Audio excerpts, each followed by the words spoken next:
The mana calculation fan is simple. Massive thing weighing thousands of kilos. You pour mana into it, and the faster it spins, the more mana you have. Average score on the Hunter exam, 1,513 spins. The all-time record, 4,022. And our boy is about to shatter it. Today is the big Hunter's exam day. Every student is anxious because this can change their life. 100-meter dash. Average is 3.6 seconds. Record is 2.7. Our boy crosses in 1.2. 3,000-meter run. Record sits at 3 minutes, 17 seconds. He clocks 1 minute 17. Bro lapped the record holder. Push-ups and bench press, all gone. Every physical test on the board broken. Bro is on that Saitama streak. Students who used to mock him are now glued to the windows like it's a zoo exhibit. Then comes the fan. Here's the thing. For 3 straight years, every mana test he ever took showed the same result. 0. Couldn't even move the dial, couldn't make the fan twitch. He'd stand there straining with everything he had while the whole class laughed. But now he's focused, because things changed. He places his hand on it. The fan starts spinning slowly, making its first turn. Then in a split second, it jumps to 1,020. Pure dense mana starts dissipating like crazy. The numbers climb to multiple 9s while people are sent flying by the sheer force, until boom. The entire mechanism rips off the base, flies across the field like a giant blade, and crashes straight into the headmaster's office. Inside that office, the headmaster dives under his desk. Beside him sits Midori, the literal strongest hunter on earth, and he's the only one in the room laughing, because the last person to ever get an immeasurable score on this exact test was him. So how does a guy who failed 3 years straight suddenly match the world's strongest hunter on his own exam? Before today, this boy, Kanagi Minato, was a joke. Rewind to yesterday, the whole class is jumping around celebrating their hunter exam results. Broke is sitting in the back staring at his phone, watching the same word load on his screen for the 3rd year in a row. Failed. Tears start dripping down his face while everyone around him is screaming with joy. He carries the crest of the chosen ones, a mark on his body that's supposed to scream destiny. To make it worse, his classmates notice him crying and immediately start mocking him. Then comes Hizaki, A-rank hunter, golden boy of the academy, the dude who killed a dragon in 1 slash and gets documentaries made about him. To Hizaki, our boy is a wallet. Spent a full year stealing his lunch money, beating him up in private, and milking him dry. And in front of the cameras, Hizaki tells the reporters that he's been helping our boy, that the protagonist keeps begging him for money and getting in the way of his training. The reporters eat it up. They praise Hizaki like a saint while bro stands there shaking, forced to smile and thank his abuser on national TV. Then Hizaki invites him to the founder's mausoleum that night, says he'll arrange a retest. Bro shows up, and of course it's a setup. Hizaki's whole crew is digging up the mausoleum like grave robbers, looking for relics. Bro tries to fight, gets folded in 1 punch. Then Hizaki does the most cartoon villain move ever. Picks our boy up, drags him to a cliff, mocks his dream of being a hunter, asks his name one last time just to flex that he never even bothered to learn it, then drops him. Bro plunges into the river thinking this is genuinely the end of his story. But the second he hits that water, light, voices, figures with no faces, the 106 founders, the same legendary heroes from the books he memorized as a kid. Their souls were sealed in that mausoleum the whole time, and Hizaki accidentally cracked the seal by yanking out the relics. They look at the crest of nothingness on his body and tell him the truth. The mark is empty by itself, but it can hold anything. They offer him a contract. Pick 1 founder, inherit 1 skill, magic, swordsmanship, alchemy, archery, choose. Bro says no. He doesn't want to be a copy of anyone anymore. He wants all of them. The founders go silent. They tell him no human body can hold that much, but the crest of nothingness opens up like a black hole and starts pulling all 106 of them inside him. Turned himself into a one-man hall of legends. He shoots out of that river like a missile, lands right in front of Hizaki and his goons, picks up a small branch off a tree, a literal twig. Hizaki's A-rank swordsman bodyguard charges, screaming about how MC should feel honored to die by his blade. The moment he passes our boy, blood erupts from his own body. Rucker got cut down by a tree branch he never even saw move. The mage of the group starts casting a spell. Our boy fires back with Thunderbolt Hadad, high-tier magic, no chant, and blasts straight to the ground. Hizaki can't believe it. Stories start flooding back into his head. The legend of a swordsman who beat 10,000 soldiers with a wooden stick. The wizard who could cast without saying a word. Rupp punches Hizaki in the face so hard he goes flying. But that punch wakes something else up. The relics Hizaki ripped out of the mausoleum weren't just treasures. They were a seal. And Hizaki just released a tower-tier sealed boss monster. A massive shadow demon climbs out of the bag. Aura so heavy that all the way in the city, sec-rank hunters drop to 1 knee. The thing locks onto Hizaki and crushes him in 1 tentacle. Now it's just our boy and a beast that's far beyond S-rank. With 106 legendary souls, he's got the founders inside, but his body still can't keep up with their full power yet, so he runs. He grabs a fallen sword, climbs, dodges, lets each founder take turns guiding his movements. The 10,000 manslayers blade work, the great wizard's lightning, the archers aim. One by one they pour through him. Each switch makes him stronger. The fight ends with the swordsman taking control and slicing the demon clean in half with the legendary one-handed wave-cutting blade. Across the entire city, every hunter felt that aura. Even Midori, the strongest awakened on the planet, drops what he's doing to ask who killed an S+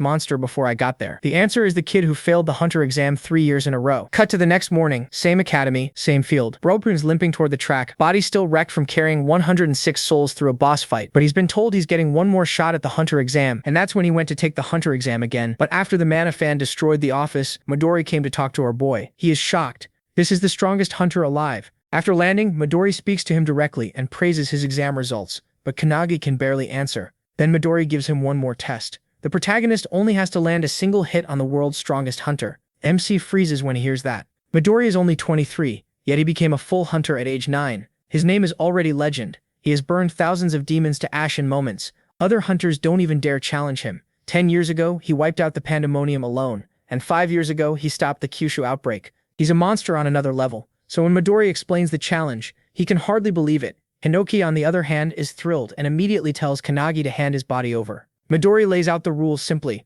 The protagonist has 1 minute to hit him. Win or lose, there will be no punishment. Midori will only strike once every 10 seconds, so the match stays fair. There is no reason to hold back. MC can use any skill or any weapon he wants, while Midori won't use his own techniques. To show he means it, Midori summons a huge collection of weapons and lets him choose. Seeing so many famous weapons appear at once makes the whole thing feel unreal. Kanagi is still trying to process that he's about to fight Midori one-on-one, so he hesitates, then asks if he can really use any weapon. Midori casually picks up a katana. With almost no effort, he slices it in half and says plainly that his body is tougher and sharper than any blade. The protagonist barely has time to take that in before Hinoki snaps. Furious at Midori's confidence, he demands control right now. His power swells, ready to burst out. That is when Kanagi realizes Midori's strength is on the same level as the Founder's. Against someone like that, he has almost no chance. Even so, he knows he can't waste time hesitating. By now, all the students have gathered to watch the fight. Without any warning, Midori starts the countdown with a small smile, signaling the test has begun. Kanagi grabs a sword and rushes straight at him. Hinoki asks if he's really planning to fight alone and says that's not fair, but MC ignores him and keeps going. He knows borrowing the Founder's power would be easier, but if he wants to become a legend, he has to do it with his own strength.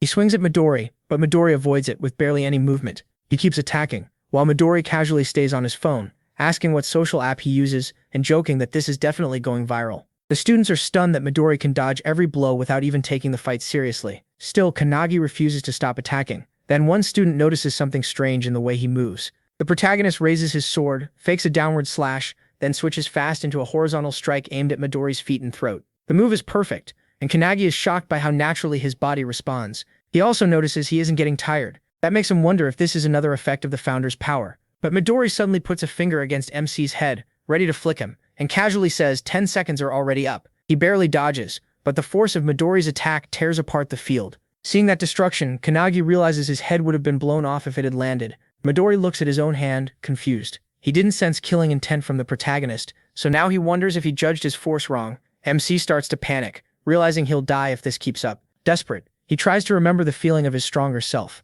As he focuses, a powerful aura bursts out of him, and even Midori is caught off guard. Kanagi charges again, now moving much faster. The students shout that even the cameras can't follow them anymore. Midori notices the change and wonders if this power needs a trigger, or if he has been hiding it on purpose. Another 10 seconds pass, and this time Midori decides to hit him more lightly. He lowers himself, gets his finger ready for another flick, but changes it at the last second and taps Kanagi in the chest instead. The blow sends the protagonist crashing hard into a wall. He coughs up blood, but even then he's amazed. He's actually fighting the strongest awakened in the world. Kanagi knows that if he still had yesterday's body, that single hit would have killed him. Instead of scaring him, that thought makes him smile, because it proves he's getting stronger. Even so, MC knows he still isn't strong enough to pass. He forces himself forward and rushes Midori again. Then Midori suddenly appears at his side and he freezes. Midori apologizes and says he's seen enough. The 30 seconds are over. Then he chops the protagonist in the back of the neck, and Kanagi slowly blacks out as he falls. Midori notes that he's a genius, just not on the same level as the others. In the end, MC still can't bring out the power Midori felt before. Midori calls his secretary and says they're leaving, clearly let down by the result. But right then he grips his sword again. At once, Midori feels a fierce aura behind him. He turns and sees power pouring off Kanagi's body. Speaking through the protagonist, Hinoki says the stubborn kid is finally asleep, so now he can take over. He steps up and tells Midori they should keep this fight going a little longer. MC's spirit, pushed out of his body, panics when he sees Hinoki controlling it. But Midori only smiles, realizing this is the presence he sensed earlier. He wonders if it's another person or some kind of skill. Either way, one thing is clear. Kanagi is a monster now. With Hinoki in control, he attacks at once and yells at Midori to stop spacing out. Midori instantly sees the difference. The movements, speed, and power have all jumped to another level. A blade suddenly slices toward Midori's face, and he barely ducks under it. Kanagi swings again, making Midori jump back to open space between them. Still surprised, Midori watches as the protagonist sets up another strike in a flash. The next slash comes fast, but Midori lowers himself just in time, and the hit slams into the building behind him instead. The students inside panic when they realize how close that was. Midori sees that Kanagi's swings are now hard to read, though he can still follow the flow behind them. Hinoki laughs and says that's the kind of skill it takes to beat an S rank like him. Midori raises his hand again, planning to put MC to sleep one more time, and points out that only 40 seconds have passed. But he bursts forward with crazy speed, swings, and shouts that Midori won't touch him. Midori springs back to dodge. He laughs, impressed by Kanagi's skill. The students can barely believe it. Midori is being pushed on defense. The protagonist calls him boring and tells him to stop holding back. He warns Midori not to look down on him or he'll get beaten up. Then he jumps in again without hesitation. Midori just laughs and agrees. With a quick kick, he sends a stone flying toward the weapons behind him. The weapons rise into the air at once, and he leaps up, catching Kanagi off guard, then snatches one from above. MC lights up, saying Midori is finally getting serious. They crash together in midair, foot against foot, leaving the students staring in shock. Both grab whatever weapons they can reach,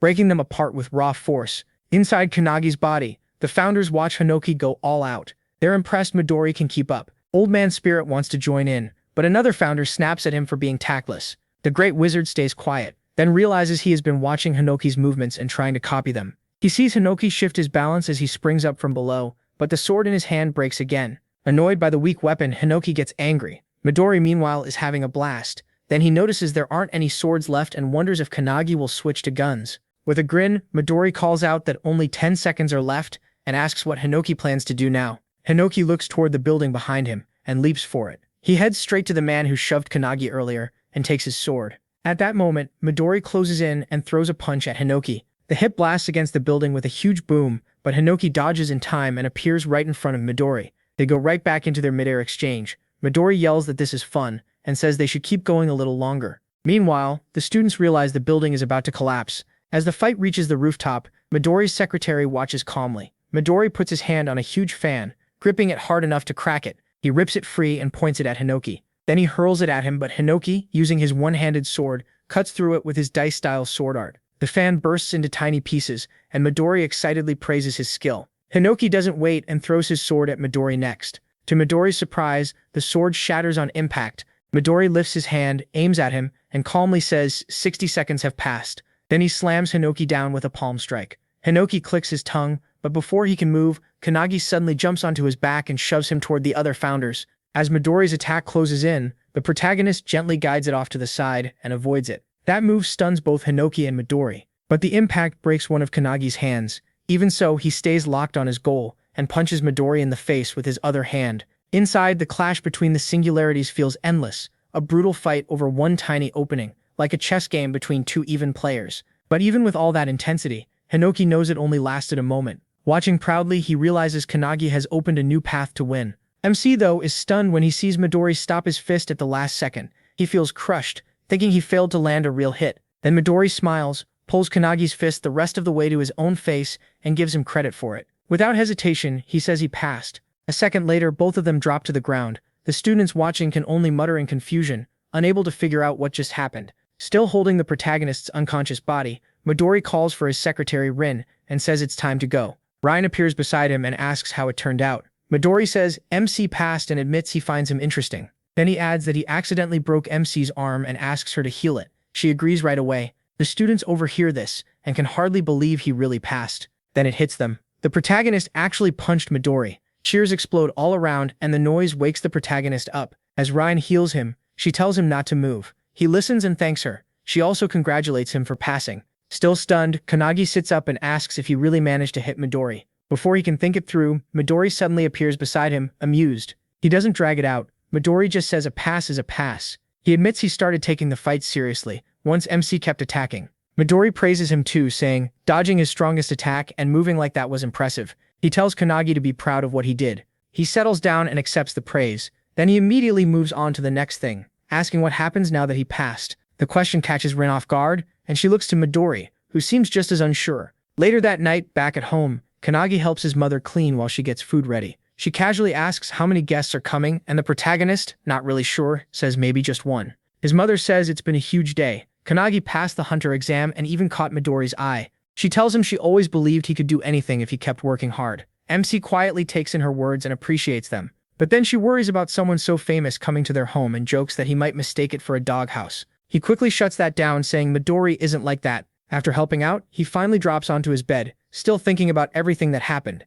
His eyes land on the card Midori gave him, and doubt creeps in. He can't stop wondering why Midori seems so casual about all this. His mind drifts back to earlier, when Rin twisted Midori's leg after the fight. He still remembers Midori's scream and Rin snapping at him. Back then, Midori told the protagonist that winning meant he had agreed to become one of his comrades. Confused, the protagonist denied ever saying that, and Rin tightened her grip on Midori's leg. Midori then told MC there were too many people watching, and suggested coming to his house that night to talk properly. He said he'd explain his choices and tell him who their real enemies are. Kanagi keeps wondering who those enemies could be, since the tower was already destroyed by the founders and hunters are supposed to deal with the monsters from the dimensional crack. He wonders if something else is going on, but soon falls asleep. A sudden shout from Hinoki jolts him awake. He sees Hinoki and the founders in his room. Confused, he asks why they're here and what's going on. Hinoki only says they were talking and just finished. Still confused, Kanagi quickly covers himself and nervously asks if they decided who gets his body. Before Hinoki can answer, the doorbell rings. The protagonist apologizes, assumes it's Midori,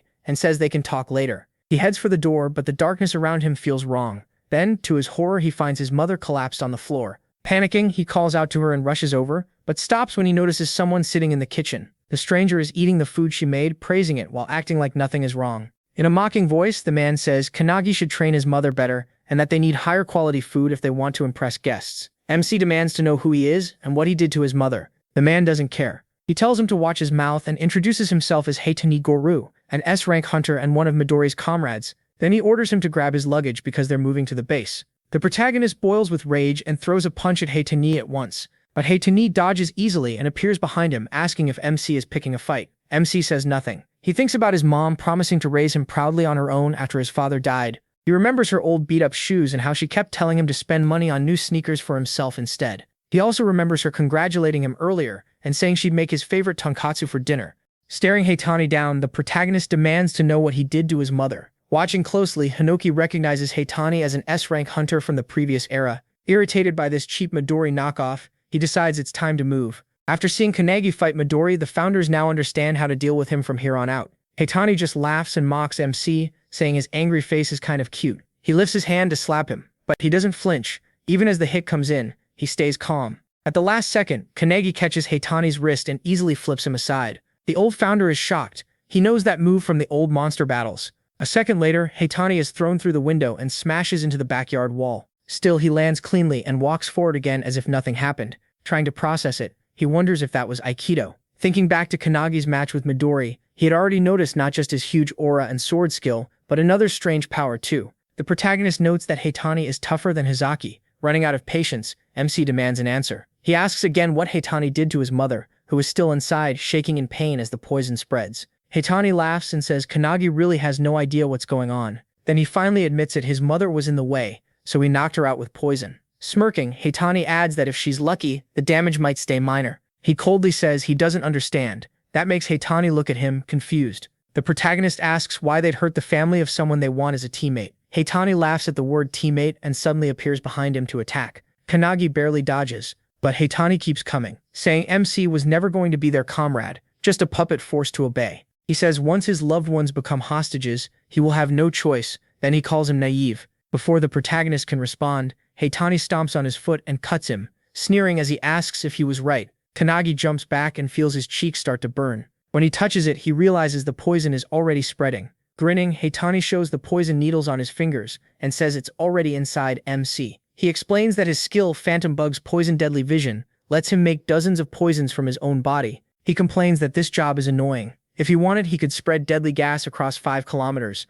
but he can't do that in the middle of the city. Then he warns Kanagi that the poison will kill him in 1 minute, unless he joins their group and takes the antidote. Otherwise, he dies. He realizes how deadly the toxin is. For a normal person, escaping it would be impossible. Looking at his hand, he calls out to Valentine, the god of medicine, and asks if she's inside him. The founders all turn toward Valentine, who looks startled and confused. Kanagi apologizes for calling her so suddenly and asks if she can teach him later how to cure the poison. Flustered, she says yes. Annoyed, Heitani throws more poison at him and demands to know what nonsense he's muttering. The protagonist dodges and explains that the Aikido move he used came from one of the gods inside him. The old man is stunned, realizing MC copied his technique from seeing it just once. Then he calls out the 10,000 army slasher, Hinoki. the blue spear of destruction, shimmer Kalkus, and the heavenly bow Margit. He says he learned and memorized all their techniques from the records, then tells Haitani the founders he once admired now live inside him. That leaves Haitani stunned. But instead of backing down, Haitani gets furious and yells that he'll make Kanagi suffer. He rushes in with his poison needles ready. The protagonist jumps away just in time. Haitani's strike hits a tree, and it instantly withers and dies. He attacks again, shouting that if Kanagi kneels and begs, maybe he'll get an antidote to ease the pain. Once the agony takes over, he'll never be normal again. His mind will break, but MC says nothing, and waits for the right moment. Just as Haitani reaches him, he slides aside and presses a palm into his chest, using the fist of Saint Wontak. The blow makes Haitani cough up blood, which shocks Wontak inside him. The impact launches Haitani into a streetlight. Kanagi follows with a kick using the feet of light Alerson, sending him flying even farther. Alerson is stunned by the force, but Haitani still gets back up fast. In the next instant, he's right in front of the protagonist again, striking with both hands. Kanagi slips through the attack and snaps some of the needles, then drives the sharp beak corral into Haitani's stomach. Next, MC slashes him with Dragon's Claw, Rowan's skill, leaving Rowan shocked inside him. When Haitani grabs him, he uses the flipper of Lilac and whips Haitani through the air. As he's tossed around, Haitani can't understand what's happening. The poison should have blurred Kanagi's mind and hit his nerves by now, yet he's still fighting at full strength. Then the protagonist activates the Magus of Truth, Melteus Silentius, and fires it at Haitani in a massive blast. Everyone is left stunned. Hinoki asks the founders if they saw that. He says that after beating Haitani, Kanagi started copying all of their techniques, both physical and magical. He doesn't care if it's because of the crest of nothingness. MC is interesting, and the founders agree. Hinoki says they should train him. If they do, Kanagi could become the strongest Awakener. Elsewhere, hooded figures race across rooftops. One tells the others to hurry. Nemours guilds are after him, so they need to reach him first. Then Midori suddenly appears behind him and asks if there are really that many. The man freezes in shock, and Midori calmly says that if there are 15, this one should be the last. He points near the man's forehead, flips him over, and slams him into the roof. Midori contacts Rin with Raven's call, and she answers right away, saying she's arrived and no Awakeners are nearby. Then she adds something unexpected. Someone else had already shown up. Midori stays quiet, waiting for the rest. Rin explains it was Haitani, the S-rank poison user. He came for Kanagi and got completely crushed. Midori looks toward the rooftop where Haitani is sprawled out, mouth hanging open, and wonders what on earth happened. A little later, they reach the protagonist's house. Grinning, Midori praises him and admits he never thought the protagonist would beat an S-rank hunter. Then he quickly asks if the poison got him. MC rubs his cheek and gives a small awkward reply. Both he and his mother are okay. Hinaki folds his arms and reminds him that without Valentine, he wouldn't have survived the night. At her name, Valentine groans tiredly. Hinaki gives her credit anyway. Solving it all in 5 seconds is impressive. Valentine shrugs and says it wasn't hard. Since the poison maker was right there, she just took some blood samples and made the antidote. Midori lets out a breath, apologizes for arriving late, and tells him he's already set up protection against the many groups now targeting him because of today's video. Still trying to catch up, Kanagi asks the one thing bothering him most. Was Haitani lying about being Midori's ally? Midori immediately says yes. Lots of people use his name for their own gain. With that cleared up, he turns to Rin and asks if she's done. Right on cue, she appears beside him and says all the damage has been fixed. The protagonist stares at his restored house, shocked to see the window and backyard wall back to normal. Smiling, Midori suggests they go inside and talk about the protagonist's future. MC stands there, caught between excitement and worry. The next day, his mother sees him off as a car waits outside. She asks if he's forgetting anything, but Kanagi tells her he's fine and worries too much. She can barely believe the boy she raised is really going to Midori's place. Still, Midori already promised her that he'll look after him and make him a great hunter. That promise fills the protagonist with excitement, though his mother still looks uneasy, trying not to show it. She hands him lunch and tells him to eat since he skipped breakfast. He doesn't really need it, but he takes it anyway. Then she asks Midori directly if her son will be in danger. Midori says yes without hesitation, and she admits Kanagi has struggled all his life, so trusting someone else with him is a huge step. Even so, as his mother, she can't stop worrying. Midori confidently promises to train MC until he has no weaknesses left. Hearing that, she finally agrees to entrust him to him. Once they're in the car, Rin, who's driving, asks Midori if he really should have made a promise like that when no one knows what lies ahead. Midori looks back through the mirror and sees Kanagi's mother still giving him last-second advice. She tells him how to wash his clothes, and reminds him not to sleep naked or he'll catch a cold. Seeing all that worry, Midori quietly hardens his resolve to do his best. Meanwhile, the protagonist fights back his emotions and says his final goodbye. Just before getting into the car, his mother reminds him to come home for New Year's. As they finally drive off, Midori asks if Kanagi is okay. MC admits he had to hold his feelings in pretty hard. Midori leans back and tells him to do whatever he wants, eat or get some rest. The protagonist glances over and notices the lunch boxes his mom packed beside him. He opens one, still thinking about what she said. When he lifts the lid, his gaze falls on a tiny good luck note placed on top of the pork cutlet. That small message hits him harder than he expected. For a second, he thinks about everything his mother has done for him. Grateful and close to tears, he starts eating. Rin and Midori look at each other but say nothing, letting him have the moment as the car keeps moving. When they arrive, Kanagi is stunned by the anti-prophecy headquarters. Midori greets him and says only a small number of awakeners are ever allowed inside. That makes the whole thing feel even more real, and MC is briefly overwhelmed by what he's stepping into. Inside, a man by the window watches them arrive. Without turning around, he tells the others the new members are here. A girl with a blank expression asks if this is really about the newcomer. A young man says it's not often they get a new ally. But another man standing nearby stays doubtful and says they should first see if the newcomer is really worthy of joining anti-prophecy. Outside, Kanagi stands there for a moment, still trying to take it all in. He starts wondering what the anti-prophecy unit really is, and whether it has anything to do with Ichihara Guild. Noticing his confusion, Rin apologizes for not telling him sooner. She explains she couldn't say much in front of his mother because it's classified a top national secret. That lands harder on him than he expected. As they head in, Midori says they should take his bags to the dorm first. Rin offers to help, but Kanagi says he can carry them himself. Right then, a voice suddenly tells them to wait, making the protagonist flinch. When he looks up, he sees the young man from before above them. The man says he'll be the one to explain everything. Then he dives in with a powerful kick aimed at MC. The protagonist throws up his arms and blocks it, but the impact cracks the ground under him. The shock runs through his whole body, yet he stays on his feet. The man looks impressed and gives him a quick word of praise. Caught off guard, Kanagi asks who he is. The man steps back, drops lightly to the ground, and introduces himself as Hanada Hikotaru, a member of the anti-prophecy unit and now his comrade. Before he can even process that, Hanada makes it clear he's here to explain everything. Midori doesn't look bothered at all. He casually asks Rin for tea, and she pours him a cup while the fight goes on. He watches calmly, then asks Hanada what exactly he's doing. Hanada says it has two goals: introduce Kanagi to the anti-prophecy unit and test what he can do. That answer only makes the protagonist more unsure about what kind of test this really is. Without another word,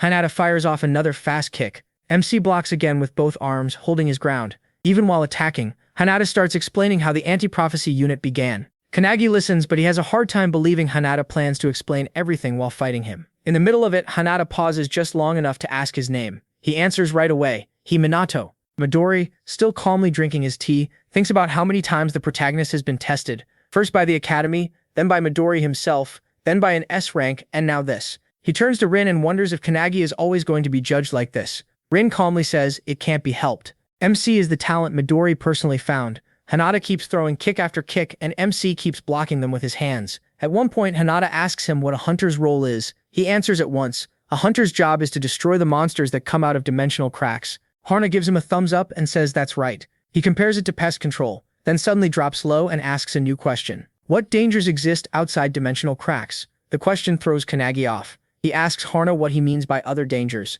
Harna's face turns more serious, as he says the world has threats even worse than dimensional cracks. He brings up events like the Pandemonium 10,000 Demons Castle from 10 years ago and the Great Outbreak of Kyushu from 5 years ago. Kanagi recognizes them right away as massive dimensional break disasters. Before he can answer, Hanada rushes him again. Instinctively, the protagonist lifts his arms and blocks. Even so, the force sends him sliding back. Hanada praises him for remembering those public disasters, then says MC will learn much more about them once his academy training starts. He steadies himself, but before he can react, Hanada is suddenly above him. An axe kick comes crashing down. The protagonist barely dodges in time. Hanada's foot slams into the ground instead, and a nearby tree is split clean in half. The protagonist is left stunned by the power behind it. Hanada straightens up and keeps talking. Those events, including the Tower of Malevolence from 300 years ago, weren't just disasters, they were invasions from another dimension. MC struggles to believe it. This isn't just old history, it's still part of their world now. Hanada steps closer and says he doesn't understand why today's Awakeners seem weaker than the ones from the Tower era. Very few can match the founders, and that worries him. Kanagi finally asks the question on his mind, what are they supposed to do? Hanada answers firmly, that's why the anti-prophecy unit exists. People who can see these threats coming don't tell the public. They only warn the elite who can deal with them. And Hanada says those elites are the members of the anti-prophecy unit. Midori and Rin smile at that. He realizes their job is to stop those prophecies before they happen. Hanada then tells him that, starting today, he's officially one of them. Since he's the first person to block Hanada's kicks over and over, Hanada welcomes him and holds out his hand. Kanagi shakes it while Midori and Rin clap. Then Hanada calls out to the other Awakeners, who appear above the building without a word. He asks what they're going to do, but they only stare back before disappearing, which surprises Kanagi. Midori jokes that they vanished like villains, but Hanada says they probably just want to see things for themselves. Hanada tells Midori to leave the rest to him, and Midori heads off. Then Hanada helps the protagonist with his luggage and offers to show him his dorm room, which the protagonist thanks him for. That night, after settling in, MC keeps thinking about the organization he just joined, one built to deal with prophecies. He wonders if the founders faced the same kind of crisis during the Age of the Tower, and if he's now fighting against something already foretold. The thought makes him anxious, but then a voice tells him to stop worrying and just train. Startled, he turns and sees Hinoki and the other founders in his room. Kanagi quickly apologizes for not talking to them earlier, but Hinoki says they've already made their decision. As founders, they've decided to train him into the strongest awakener, just like Midori. With their help, he could become the strongest awakener in history, one of their disciples. Kanagi is shocked and asks if they really want him as a disciple. Hinoki nods and says yes, adding that it's a good idea. Then Hinoki jokes that it might turn into a battle royale between the founders, and he quickly asks them not to fight over him. Hinoki explains that things did start that way, but after watching him more closely, they changed their minds. Instead of using his body for their own goals, they became more interested in training him. Hinoki says that when the protagonist fought the poison user, he copied all of that person's moves, even if he couldn't use them at the same level. Still, he picks up the basics incredibly fast. Hinoki asks if Kanagi understands how important that is, saying it may be tied to his crest of nothingness. But even more than that, his learning speed is what makes him special. Hinoki says that talent may be greater than any gift the founders have. As Hinoki talks, MC feels tears gathering. He remembers all the disappointed looks from past trainers, the ones who said he seemed talentless. Until now, nobody had expected anything from him. It almost feels unreal, especially after being treated like garbage and bullied for failing the hunter qualification test 3 times. He remembers his classmates laughing and telling him to quit. People barely even remembered his name. No one believed in his future, and he'd gotten used to being ignored. But now, 2 of the most respected people, Midori and Hinoki, believe in him. That kind of recognition feels unbelievable, and Kanagi can't help wondering if he really deserves this happiness. For years, he could only look up to them from a distance. He never thought they'd ever believe in him. Seeing him tear up, Hinoki walks over, smiles, and rests a hand on his shoulder, telling him to stay calm. Then they reveal the truth. Their souls are inside him, especially while he sleeps. Because of that, he can enter a space beyond normal time and distance. So they set his training plan. Every afternoon, he works with the anti-prophecy unit. At night, the lessons continue in his dreams. Quiet, easy sleep is over. Still, he's ready for it. He accepts their help right away and says he'll follow their lead. Night passes and morning comes. In the bathroom, Hanada is at the sink washing his face when he notices him walk in. They exchange a quick greeting. The tired look on his face says it all. He admits he still hasn't gotten used to the brutal routine, and Hanada remembers struggling the same way when he first moved into the dorms. But then Hanada notices something strange. A strong aura is coming off him. That instantly grabs his attention. On instinct, Hanada throws a fast kick at him. He casually ducks, spits out the water in his mouth, and avoids it with no trouble. Then he walks off, saying he has no energy for this first thing in the morning, and he's going to the cafeteria. Hanada is left stunned. His kick was faster than yesterday, but it still got dodged like it was nothing. A little later in the cafeteria, Hanada finds a place to sit and walks over to a woman eating fruit, asking if he can join her. She gives a short yes. Hinoki sits across from her and motions for him to sit next to him. He remembers this woman was introduced yesterday as one of Hinoki's teammates. Still, she stays cold and formal, making it clear she doesn't really want him there. Even so, he greets her and tells her his name. She shuts that down right away. She doesn't care what his name is, and she won't bother remembering it. Pointing her fork at him, she says she'll learn his name only after he proves himself. Until then, training comes first, and he's going with her on a mission to stop a prophecy. That prophecy goes back to 1945, when a book was found in Antarctica, buried 3,000 meters under the ice. It was called the Book of Doom. The writing looked childish, but what it said was terrifying. 80 years later, the world would face a huge attack and a string of disasters. That warning was serious enough for the whole world to pay attention. During the drive, she asks him why people believe the book's predictions. He thinks about it for a second and glances at her, still not knowing her name.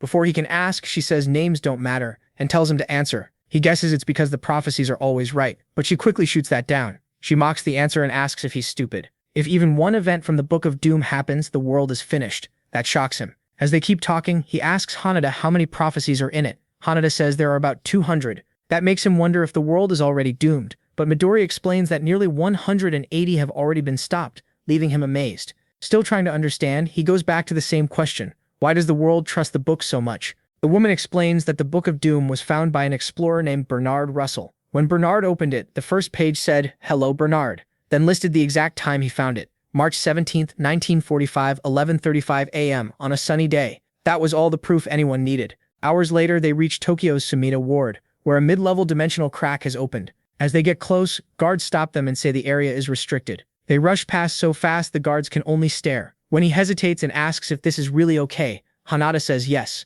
The woman starts explaining the bigger danger. Disasters like World War III, the dark side of the moon, the invasive pandemic, and the floating trees are all treated as emergency cases. One of the worst was the pandemonium outbreak, which Midori managed to stop. And while the Book of Doom is famous, it's only one of many grimoires hidden around the world. The anti-prophecy unit was created to gather info, study those predictions, and act before they happen. Their work covers several threat ranks. Rank 3 can wipe out one or more regions, Rank 2 becomes a national crisis, and Rank 1 threatens the entire planet. As he listens, the truth starts to sink in. Alarmed, he asks if these missions are really all on them now. She calmly says that's exactly what comes with joining the anti-prophecy unit. Soon after, Kisaragi and his team see them crossing the caution line and hurry over. Thinking they're civilians, Kisaragi tells them to turn back because it's too dangerous. She brushes him off and says today's prophecy is a Rank 3 case. She explains that the crack may look like a normal intermediate B-rank gate, but it's actually a far worse Rank 3 disaster called Yellow Journal. She's sure it's about to grow. Right then, the crack starts expanding fast.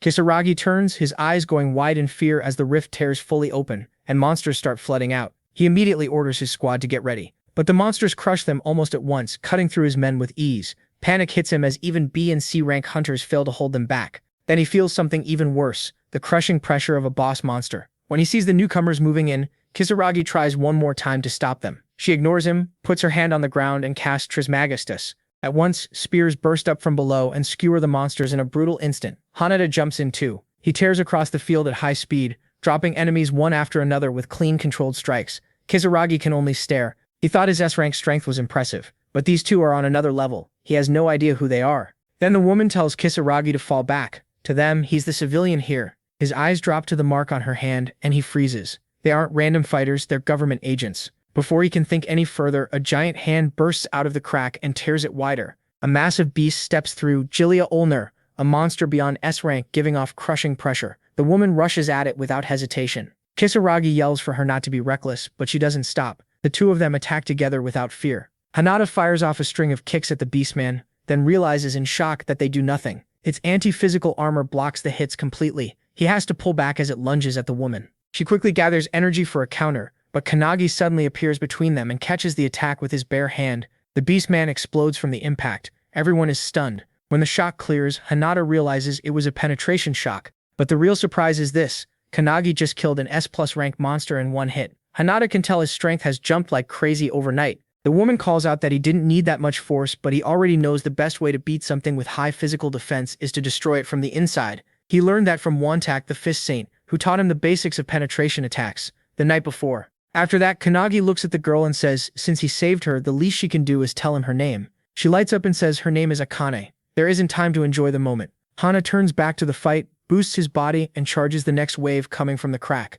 Akane follows with her own attack, coating the monsters in liquid mercury before blowing it up with Mercurius Reject. Together, they push ahead, now sure that just like Kanagi said, attacking from the inside works much better. Ready to keep going, Akane signals Hanaod, and both of them charge straight for the crack. Behind them, Kisaragi can only watch in disbelief. He knows the world inside that crack is a different realm full of unknown danger. Going in there is insane. But before he can stop them, they jump through the crack without hesitation, leaving him surrounded by dead rank monsters. One thought hits him. These two must belong to that rumored secret group. Inside the dimension, a huge swarm of monsters is waiting. Akane raises a hand and notes they're the same kind as the ones outside. Then she creates a storm of mercury spears that pins the monsters down in an instant. As he runs, Kane watches her technique and sees how powerful she really is. Now he understands why she's called the anti-prophecy unit's best area fighter. After clearing more enemies, Akane faces a giant bear monster. Just as she's about to attack, Hanada jumps in first. The bear swings its claws at him. Hanada avoids the swipe by springing onto the roof.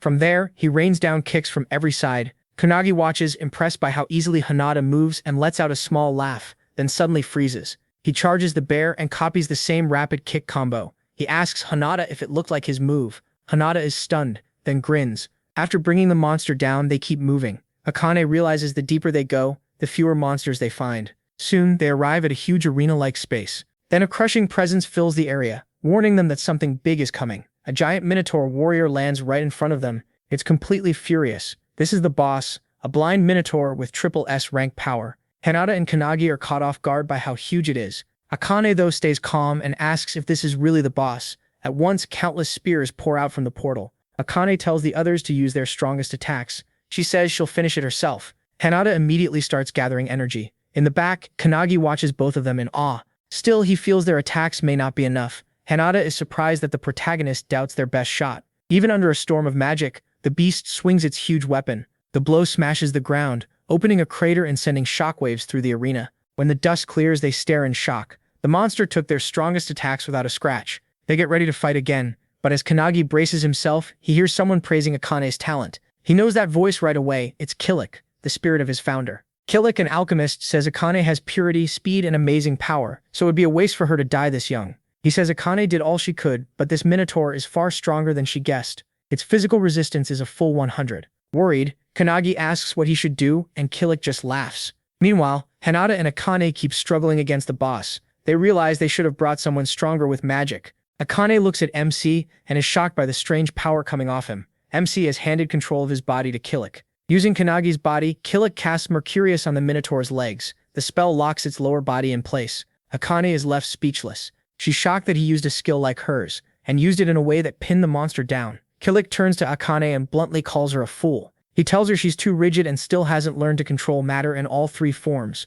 which a true alchemist must do. While saying that, he floods the Minotaur's whole body with mercury. Soon the metal starts leaking from its mouth. Then he casts a boiling spell. The mercury inside heats up fast, cooking the beast from within as toxic vapor spreads out. The air gets hard to breathe, and Akane stares in amazement. Instead of overpowering the monster, Killik used temperature to break it. The Minotaur twists in pain as its body burns from the inside. While finishing the spell, Killik casually tells the protagonist he wants Akane as his student. The protagonist brushes it off like a joke. At last, the boiling mercury destroys the Minotaur, and it collapses dead. With that, the day's mission, beating the boss of a level 3 prophecy, ends in success. Akane can only stare, unable to process what she just saw. The technique MC used should only belong to an awakener living inside a crest. That means MC must be in the same class as Hiko, but he also used alchemy on her level. Still shaken, she demands to know who Kanagi really is. He just smiles and holds out his hand, introducing himself. Annoyed but curious, Akane reluctantly shakes it and says she'll remember him. Seeing the protagonist earn Akane's respect makes Hinata smile. Outside, Kisaragi and his men are still waiting when the dimensional crack suddenly starts to close. Just before it seals, the three of them jump out. Kanagi asks if the mission is done, and they tell him all that's left is reporting to headquarters. As they talk about what comes next, Kisaragi walks up and thanks them for saving his team. He says he won't ask who they are or what happened inside. Akane thanks him and tells him to mention the emblem in his report. That should explain things to the higher-ups. As the trio leaves, Kisaragi says he'll help them if they're ever in trouble. Akane turns back and says they probably won't meet again, so he should return to normal life. Hearing that, Kisaragi understands the truth. They're just civilians to him, living in a world he can't reach. On May 11th, in En Prefecture Village, a red streak flashes through the streets. One guard spots it, but can't tell what it was. Then a huge roar tears through the village. Back at Anti-Prophecy headquarters, the trio gets out of the car, and Akane reminds them to write their report. But Hinata gets a message. They've been called to the laboratory right after the mission. Curious, they head to the Anti-Prophecy HQ lab. Two people are already there, one on the stage, the other sitting in the stands, saying in a cold voice that Akane took quite a while to beat a rank 3 disaster. Kanagi recognizes him right away as the red-haired guy from earlier. Akane gets mad at his attitude since he talks like he's the boss when he isn't. Hinata quickly cuts in and asks what Director Kurihara wants with them. The man on the stage is the director himself. Once everyone settles, he starts a video from the analysis team. It shows a glowing red-hot chunk of charcoal. The director says it's a prophecy grimoire found in a volcanic area and studied ever since. Kanagi wonders how anyone could read a grimoire in that condition, but the director adjusts his glasses and says AI and X-rays pulled out part of the data. Most of it is still unclear, but one prophecy was readable and it directly mentions Japan. Everyone is stunned, Akane especially, because this is a prophecy they've never seen before. The director explains that anti-prophecy research gathers data from all over the world, so finding a totally unknown prophecy is rare. This case is different. The red-haired man understands at once. They're the 4 being sent to investigate. The director says he's right. This mission would usually go to the regular team, but they're unavailable. Kanagi then realizes that's why Midori wasn't there when they got back. The director orders them to leave at once and says the rest of the details will be sent by email. MC is shocked they got another mission so fast, but the red-haired man tells him he'll get used to it. He clenches his fists, feeling something much bigger is coming. This time, the whole world may be at risk. Kanagi slams a hand on the table, stands up, and declares that he and his 3 subordinates will take the mission. Kanagi is clearly annoyed to see him acting like the boss again. As they leave, the director warns them to be careful, since they still don't know how serious this mission is. Even if the prophecy starts, they must wait for the main force before doing anything extreme. In the car, Kanagi can't shake his unease about the mission ahead. From the front seat, Suo tells them to get some sleep, pointing out that the protagonist just finished his first mission. Akane refuses on pride alone, and says he has no right to order her around. To her surprise, Hinata and MC agree right away and fall asleep almost instantly. Akane tries hard to stay awake, but the long night wears her down, and she finally falls asleep too. Later, the car stops. Akane wakes up and realizes the vehicle is empty. Panicked, she rushes out and finds the others on a cliff, staring at a strange glow below. What she sees leaves her speechless. A giant magic circle covers the ground, far bigger than they imagined. Hinata instantly understands how bad this is. The prophecy is almost complete. Huge crystals hold trapped skeletons rising from the ground, and the sight chills everyone. They may already be too late. These skeletons are the 23 villagers from the report. Suo says it reminds him of a case from long ago. 30 years ago, the Wakayama mansion vanished, and a dimensional rift nearly opened. As he says that, the giant pillar in the middle of the magic circle starts bursting with energy. Seeing it, Suo tells them to move. Hinata draws his sword and asks what they're supposed to do, and Suo says they have to stop it. Akane quickly reminds him that the director told them to wait for orders. Before they can argue more, a huge aura rises behind them. They turn and see Kanagi wrapped in powerful energy, already ready to fight. At once the group realizes he feels even stronger than before. Suislo doesn't look worried at all. With a grin, he jumps forward and tells the others to keep up. They all race after him, though Akane warns him not to be reckless. As they rush toward the magic circle, Hinoki and the mage catch a scent in the air, one they know all too well from many times before. Then the ground starts shaking hard. A giant hand suddenly bursts out from under the earth. Hinoki's eyes go wide. He finally knows that smell. It's the odor of a forbidden technique. This is the prophecy written in the Book of Scorching Heat. Hinoki explains that during the Epsi period, an awakener named Bandu Shijima, leader of the Dark Magus, carried out a massacre. He was later killed by the Onmai, but an entire village was dragged into the disaster with him. Shijima gathered the blood of the dead villagers and used it to make a magic circle, so he could come back 1,000 years later. His goal was simple: eat everyone and rule the world as a demon king. Before dying, he left a forbidden method, showing how the living would be sacrificed to revive him. Now in the present, Shijima has returned as a boss of unknown rank. His purpose is obvious: to complete the Scorching Heat prophecy. He looks at his hands and frowns. This revival gave him far less power than he expected, so he wonders if the ritual didn't get enough sacrifices. Looking around, he laughs to himself. After 1,000 years, this place has barely changed. Then he spots the anti-prophecy unit coming and grins wildly, thinking more sacrifices have arrived. Using dark arts, he casts Plate of Yin and triggers a huge blast under the charging squad. Kanagi watches in horror as Hinata and Akane are swallowed by the explosion. But when the dust clears, both of them are fine. The protagonist's face tightens when he sees another dark circle appear under where they landed. It is the Dark Art Death Realm. Hundreds of spirits pour out, their hands grabbing at Hinata and Akane. They fight to break free, and quickly realize Shijima is far stronger than they thought. As he watches his spell work, he suddenly feels someone behind him. Kanagi going in for a sneak attack.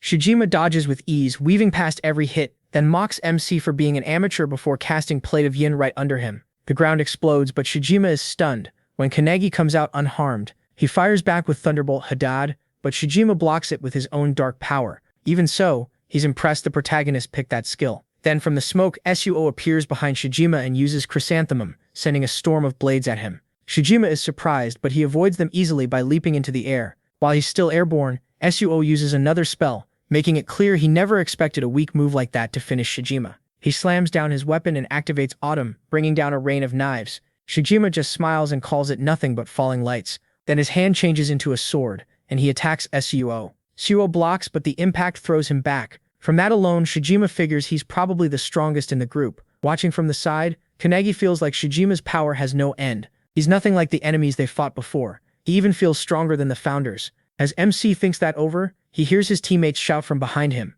He turns and sees Akane and Hinata getting blasted by black art attacks. They break out of it and charge at Shijima, who is still clashing with Suo. Without slowing down, Shijima summons 3 skeleton demons to stop Akane and Hinata as they rush him. One appears in front of Hinata, and he kicks it, but to his shock it does nothing. These monsters are as tough as the minotaurs from before. Another skeleton demon steps in front of Kanagi and blocks his way. At the same time, Suo and Shijima keep trading blows, and Shijima taunts him, saying his allies won't be helping. The moment he says that, Suo cuts straight across Shijima's shoulder and says he doesn't need help. He points his blade at Shijima and warns him to back off, saying the only thing he trusts is his own strength. As blood runs from the wound, Shijima laughs like a madman and shouts that he needs no one either. He'll devour them all. Then he rushes Suo, who barely blocks the strike before it hits his body. While Suo strains against the attack, he hears someone call out behind him. It's Kanagi, charging straight at Shijima. Shijima is shocked, since he sent a demon to stop him. He glances back and sees the others still battling their own demons,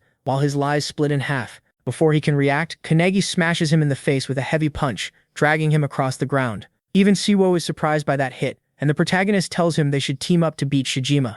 Siwo freezes for a second. MC and Akane hadn't even finished their own fights yet. MC already did and is now offering help. Still, his pride takes over and he flatly refuses. He insists he doesn't need anyone. He's enough on his own. Kanagi can't believe it, but before they can argue, Shijima suddenly closes the distance and unleashes Magatsu's breath, a powerful beam aimed at both of them. Siwo manages to block it, but he gets blasted away by the attack. He slams into a tree, his vision fading as he starts to black out. As he loses consciousness, he sees Hinoki and the mage standing before him in spirit form. Hinoki tells him he passed out, so they pulled him into his own mind. Even with pain tearing through his battered body, Kanagi forces himself up and begs them to send him back. He still has to fight. Before they answer, a deep commanding voice echoes through the space, telling him to stay out of the battle. Outside, Su is barely keeping up with Shijima's non-stop attacks. Shijima smirks and praises Su for thinking like him, fighting without relying on anyone, grinning with that same hunger to devour everything. Shijima puts all his power into one strike and smashes Su's sword in two.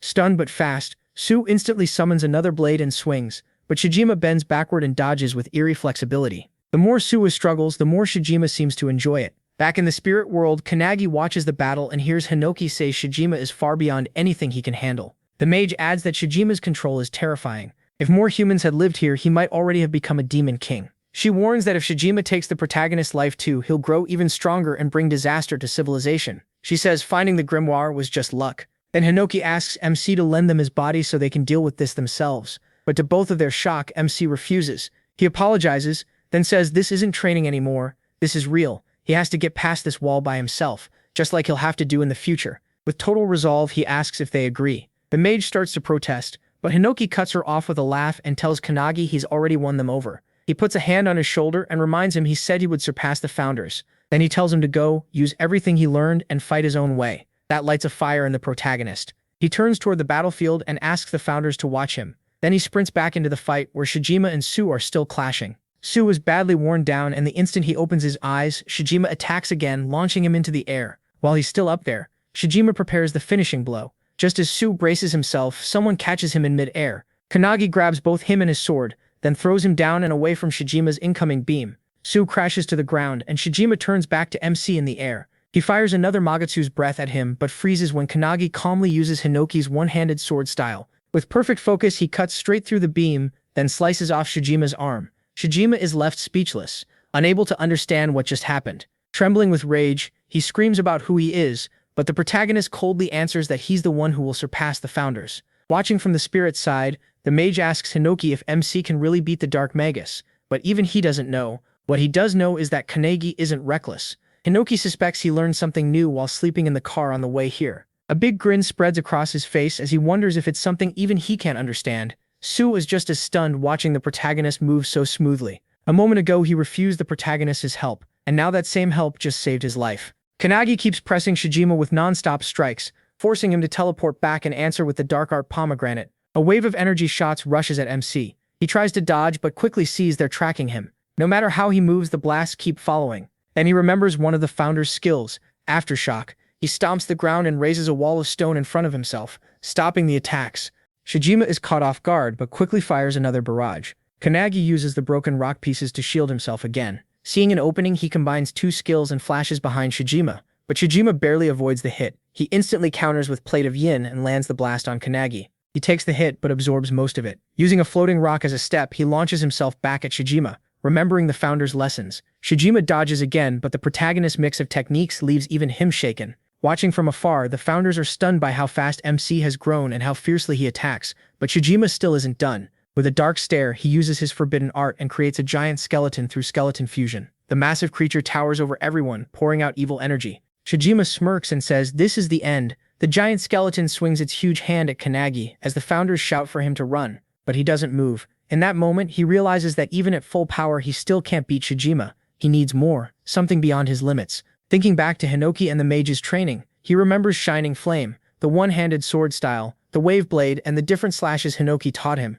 Combining both teachings, Kanagi pours shining flame into his hand and into his sword, turning it into a blazing blade. The mage and Hinoki stare in shock. The protagonist has done the impossible. MC grips his powered-up sword and gets ready. He just unlocked a move called Blazing Fire Cutting Blade. Without pausing, he rushes the giant skeleton and swings as Shijima stares in shock. Thinking back to Hinoki's sword lessons and the mage's magic, he pushes past both and wraps his blade in fire. One slash cuts through the skeleton from top to bottom and slices Shijima in half too. Everyone is stunned that he fused two magic skills like that. The Alchemist founder is especially amazed. He calls the protagonist an irregular, shocked by how easily he swaps and combines different skills. He never thought the protagonist could fuse techniques so smoothly, and now he suspects there's even more hidden in him. Then the alchemist suddenly disappears, leaving Hinoki confused. Hearing that, the mage agrees. They may have badly underestimated Kanagi. For the first time, she wonders if raising someone like him is really a good idea. Hinoki, though, is thrilled and wants to see how far MC can go. He drops to the ground, worn out, then freezes when he sees Shijima's split body starting to rebuild itself from the blood.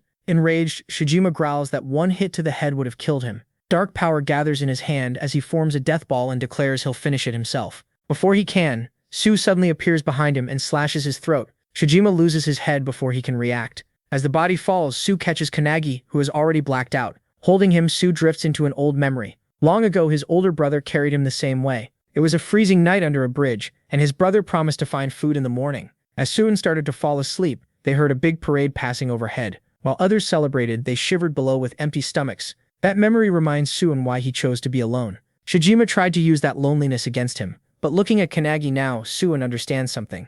He isn't truly alone, and even if he were, he could still bear it. Then the barrier around them starts to crack. Akans and Hana rush in at once, panicking when they see the protagonist unconscious. After checking him, they realize he's only passed out. Hana then notices the barrier is breaking from the inside and warns they need to move fast. She asks what happens if all that energy blows outward. Seichu tightens his grip on his sword and says they'd all be crushed. Their only chance is to strike with everything they have and try to push it back. He sounds sure, but deep down he doesn't know if they can do it in their condition. Still, there's no other choice. As everyone gets ready, Kans is still unconscious, suddenly raises his sword and pours energy into it. Seichu stares in disbelief. Inside MC's mind, Hinoki has taken over and is moving his body. When the barrier explodes, everyone fires off their strongest attack, while Hinoki uses his one-handed splitting cloud strike. Outside, a red-haired man runs toward the area with two others, and they warn him the barrier is about to break. A second later, it bursts open. The men think they're too late. Then a bright blue beam shoots from Kanagi's sword into the sky. The red-haired man watches in awe, recognizing it as a perfect sword technique with no hesitation. He's Makoto, captain of the anti-prophecy unit, and he wonders who pulled it off. Later, on a plane over Peru, Midori talks with Makoto and is amazed that the new recruits stopped the unknown prophecy. Back in Japan, Makoto stays on the call while dealing with a rank 1 prophecy that he says is far more dangerous than the last one. Instead of sitting inside the plane, Midori lounges on top of it, smiling as he thinks about how much the anti-prophecy unit has grown, even if he can't see it in person. But that mood ends fast when Makoto says the one who stopped it was him, the same him who joined only 2 days ago. Stunned, Makoto demands to know who the protagonist really is. Midori answers without hesitation. The protagonist is the one who will end all prophecies. They've been waiting for someone like him for a long time. Makoto isn't convinced and asks if that faith is really deserved. Instead of debating, Midori tells him to watch MC himself. Makoto then tells Midori to come back without him. Fighting an equal-level enemy is getting rough. Midori lets out a small laugh, gives a quick apology and turns back to the fight. Then Rin calls out with urgency. They're facing a massive prophecy, the super-rank boss of suicidal infection. Its name is Ishtam. As the monster charges in, Midori tells Makoto to hold on a little longer, then raises his hand and unleashes divine wind turbulence. At that same moment, Kanagi jolts awake in a hospital room and bolts upright with a shout. A nurse quickly calms him down and says he's finally awake. He has been asleep in the anti-prophecy infirmary ever since the mission ended. He realizes he must have simply blacked out. He slept so deeply that he never even reached the spatial realm to train with the founders. The nurse assures him he's okay, opens the curtain and tells him to call if he needs anything. As it parts, Kanagi sees Su nearby with his arms crossed, silently watching. That makes him wonder if Su stayed there the whole time. Looking around, the protagonist notices Akane and Hana aren't there. When he asks, Su says they're training because they felt useless in the last battle. Then Su calmly admits MC's strength was overwhelming. Hearing praise like that from him leaves MC stunned, but before he can respond, Su stands up and harshly asks who he really is. In under 2 days, the protagonist took down a rank 3 and even a possible rank 1 boss. He also used a fusion spell Su had never seen before. So Su presses him again, who is he really, and how can he become like him? Before Kanagi can answer, Makoto walks in. He asks if MC is the one he came for. He says yes, and Suo is stunned that his older brother showed up. Makoto walks right past Suo without much of a glance. Kanagi nervously asks if he really is Suo's big brother, and the instant he says it, Makoto draws his sword and swings it just inches from everyone. Suo and the protagonist are both caught off guard, but he dodges. He wonders if this is some kind of test. While Makoto is impressed that a trainee avoided his strike, Makoto says it was a test, and Kanagi passed. Then he introduces himself as Suo's captain and older brother Suo Makoto. That confirms it. Makoto really is Suo's brother. After a short pause, Makoto announces that because of MC's performance against the Rank 1 disaster, he'll be joining his squad for a while. MC is left speechless. Suo is even more shaken. Jealousy hits him hard. Even as Makoto's younger brother, he was never allowed into that squad. Makoto wastes no time and tells him to come with him for a briefing.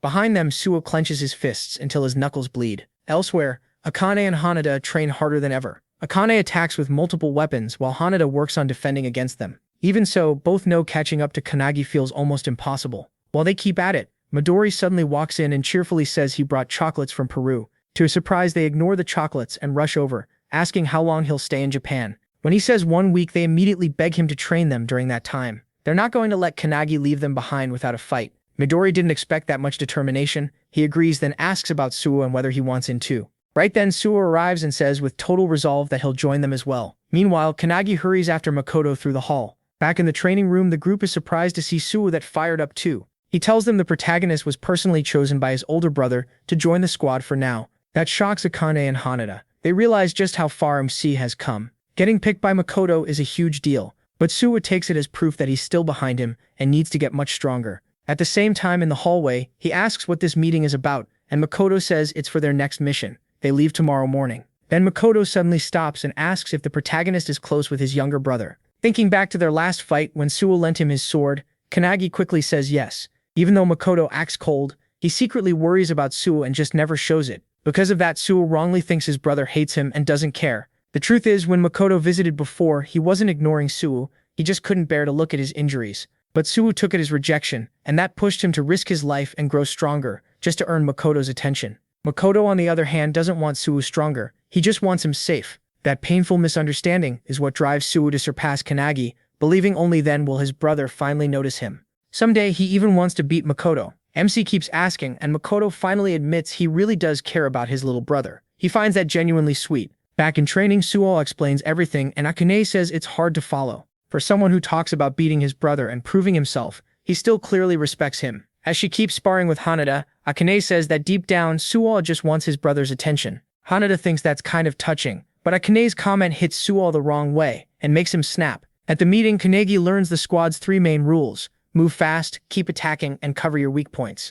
In the Counterforce division, Makoto's team is known as the strongest in battle. It stays small, at least 7 members, but every one of them is elite. Their job is taking down rank 1 and higher threats. While the helicopter carries them to the mission, Jakaru jokes that 90% of the squad's strength comes from the captain, and everyone else is just backup. Since the protagonist is only filling in, nobody expects much from him. But while Jakaru talks, Kanagi is busy looking at his phone. Jakaru calls him out, and MC quickly apologizes, saying he needs to message his friends. Jakaru asks what kind of message he means. He is trying to contact the anti-prophecy group because the founders keep bugging him about it. While the others are training, his message finally arrives and it shocks all of them. Suo is the most upset, wondering what the protagonist was even thinking when he sent that. Right away, they bring it to Midori. He finds out the message has 3 different pieces of advice, with each one meant for a different person. The tips are so detailed and helpful that even Midori is impressed. Smiling, he holds out his hand and asks if they'll accept the advice or ignore it. They all take it as a challenge and agree. Suo especially is furious,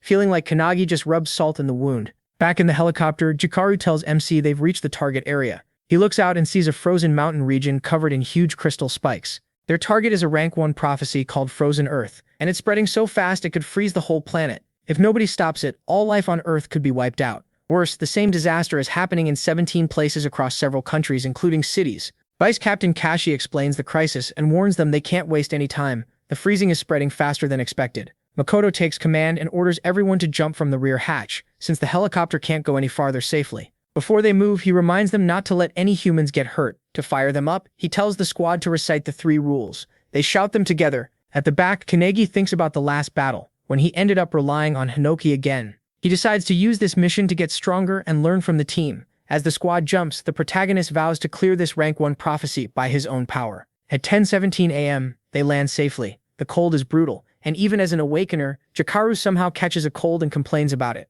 Kashi says the temperature is much worse than the reports claimed. He adds that the area is huge and suggests they make camp halfway through. Makoto seems to think about that but says nothing. Then Kanagi asks Jakaru if frozen earth appears in any prophecy book. Jakaru says no. The anti-prophecy unit predicted it through their own special abilities. It's also the first time anyone in the unit has successfully found a rank 1 prophecy, which is why Makoto's squad got the mission. That answers MC's question, but Kashi notices he still looks uneasy. She tells him being nervous is better than getting careless, as long as he doesn't let it weigh him down. Jakaru puts a hand on Kanagi's shoulder, repeats Kashi's point, and reminds him he's with the anti-prophecy unit's best team. Kashi snaps at Jakaru for acting too casual, and he immediately apologizes. A second later, Jakaru raises his hand. His radar picked up enemies at 2 o'clock, about 200 meters away. Kashi accepts the report and disappears at once, then returns a moment later. She says there are 30 monsters ahead around S rank from the ice gargoyle race of the Tice tribe. Makoto instantly orders the squad to wipe them out. The team rushes in with perfect coordination, and Kanagi is stunned by how smoothly they move together.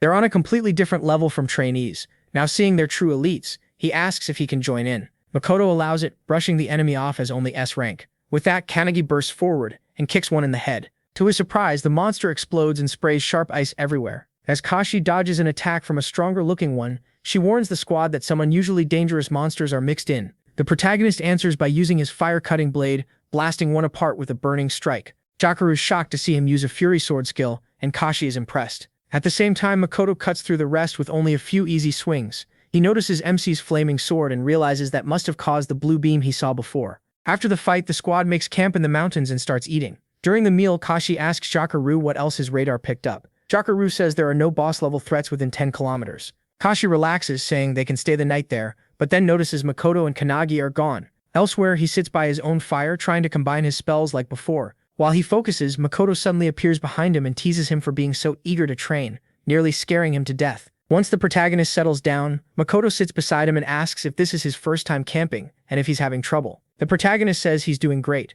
Then Makoto casually admits he just wants to go home and smoke. MC is stunned, but things get weirder when Makoto says he really wants to smoke his cat. MC completely misunderstands and thinks he means drugs. He immediately asks about the cat, and Makoto leans in close, pulls out his phone and shows him a picture. He asks what the cat's called, and Makoto says his name is Oribe. Looking at the photo, the protagonist notices how fierce the cat seems, but asks if Makoto really misses him. Makoto says no. Oribe scratches up his things, throws up everywhere, and is basically a little monster. Even so, Makoto admits the cat is still cute, just like his little brother Suo. Kanagi finds that comparison odd, but listens as Makoto quietly says he hopes he can talk with Su like this someday. MC says he can't really relate since he's an only child, but maybe Makoto should try treating Su the way he treats his cat. At that, Makoto smiles and agrees, then starts showing Kanagi videos on his phone. He is shocked to see the captain babying the cat. Makoto laughs and wonders if acting like that is really okay. Then he gently asks the protagonist if they can train together. The protagonist honestly doesn't want to,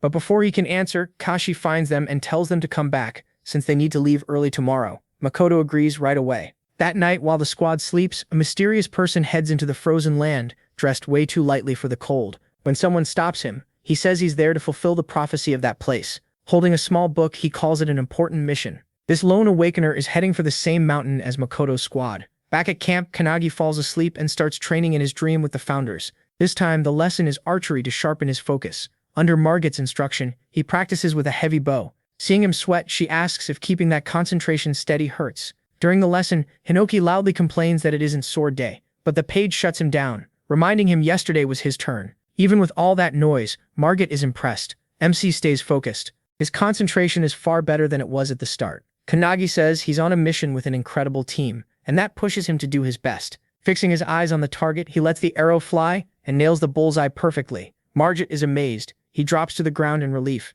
Margit tells him to remember that feeling and ends the session. The moment training is over, Hinoki lights up. He instantly pulls his sword and tells the protagonist to get up for sword practice. But before they begin, MC wakes up to his squad calling him. It's time to move. Before they leave, Makoto says today they're taking down the boss tied to the prophecy. As they push deeper in, they run into another wave of monsters, a flock of blue birds. When the squad charges them, the founders inside Kanagi remark that this mission should be easy with a team this strong. But the mage notices one of the older founders looks uneasy, like something about this fight feels wrong. After a hard clash, the squad clears out the monsters and opens the way ahead. Makoto tells Jakaru to scout farther. Jakaru reports a major boss about 2,000 meters away and it's coming straight at them. Then he adds the worst part, it'll reach them in 10 seconds. A huge figure rushes in almost instantly, the unknown god, Kalamitz, wearing a wild, crazed grin. Her presence is nothing like the monsters they fought before. Makoto orders everyone to attack at once. The squad moves perfectly together. Jakaru binds her while Kashi cuts in from every angle, but none of it works. Their combo lands cleanly, yet Kalamitz takes no damage at all. Just as she's about to strike back, she senses something dropping from above. It's Kanagi coming down with a heavy sword slash. Remembering remembering Hinoki's lesson on the straight vertical cut, he opens with his strongest swing. The protagonist strikes with his fire-coated blade, launching a blast of flame at the boss. But to his surprise, it does nothing. The boss swings back at once and slams Kanagi into the ground. Hearing that crash, Jakaru thinks MC is dead, but he survives because an ice crystal breaks his fall. Still fighting, Kashi finally understands why this boss is ranked number 1. She looks to Makoto. Now everything rests on him, and he draws his sword. At the same time, Jakaru binds Kanagi and pulls him out, saying they'll only get in Makoto's way. As the others fall back, the boss swings at Makoto with full power. The blow sends out a huge shockwave, and he fears for Makoto's safety. Then Makoto stops the blade just before it can touch him. The boss attacks again, and once again Makoto blocks it with ease. He answers with one brutal slash and cuts off her arm. Hinoki is blown away by that move and says he wants to try it too. Kanagi, already worried, flat out refuses to let Hinoki take his body. Facing the injured boss, Makoto says he wanted his team to learn by fighting someone this strong, but now he's ending it. Hearing that, the squad quickly puts up a barrier around themselves. Makoto pours his red dragon power into his sword, covering it in raging flames. Then he adds crimson light and fires a giant inferno at the boss, blasting away nearly half her body. Kanagi is stunned. Makoto just used a sword flame attack like his, only far stronger. Without that barrier, the whole team might have burned up. The protagonist quietly says sorry to the boss, saying it's his job to protect the world. Then suddenly meows, making everyone cringe. Watching closely, MC realizes Makoto's style is nothing like Hinoki's. He's on a whole different level. Amazed, Kanagi starts wanting to learn from him. Then Makoto follows with one more slash and splits the boss in two, but a flash of light suddenly cuts across the field. In the next instant, Makoto's arm is gone. He turns in shock and sees a hole through Jakaru's body. He looks around in panic as the truth hits him. One after another, his teammates are ripped apart, dropping dead in front of him. When Kanagi sees Jakaru falling, he runs to him, but Jakaru uses his last strength to shove him away. The protagonist stumbles back and can only watch his teammates collapse. Even at death's door, Jakaru is full of regret. His radar never caught the attack, and that failure cost them everything. As he falls, he apologizes to Makoto and hits the ground, hoping someone at least saw where the shot came from. Kashi survives, but several others are pierced by the same beam. Holding his severed arm, Makoto shouts for everyone to hide in the terrain. It's a skill attack. No one hesitates. They run. While retreating, Kashi calls to a fallen teammate and tells him to move. But he hesitates, worried about Makoto's condition. The attack that took Makoto's arm can't be blocked, not even by barriers, because it destroys anything it touches. Another beam flies at Makoto, but he barely avoids it by jumping up. Kashi watches in fear, as the boss keeps attacking while her body heals. Knowing they need to finish her in one big strike, she turns to Kanagi and finds him on his knees, frozen. Staring at his dead teammates, MC weakly asks Valentine if she can bring them back. Valentine looks ashamed as she answers she can't revive the dead. Kanagi goes quiet, takes a breath, and calls on all the founders. He admits he wanted to handle this himself, but now he knows he needs their help again. Hinoki immediately steps up and takes over his body. Meanwhile, Makoto studies the attack and realizes it got past Jakaru's radar. Since that radar only covers 3 kilometers, the shot had to come from farther away. That one hit killed Jakaru and took Makoto's arm, which means the hidden attacker is at least as strong as he is. Refusing to waste his team's sacrifice, Makoto pushes past his limits and draws out even more power. Using everything he has, he senses a point over 3 kilometers away through all the obstacles. Gripping his sword, he thinks of the dead and uses that pain as fuel.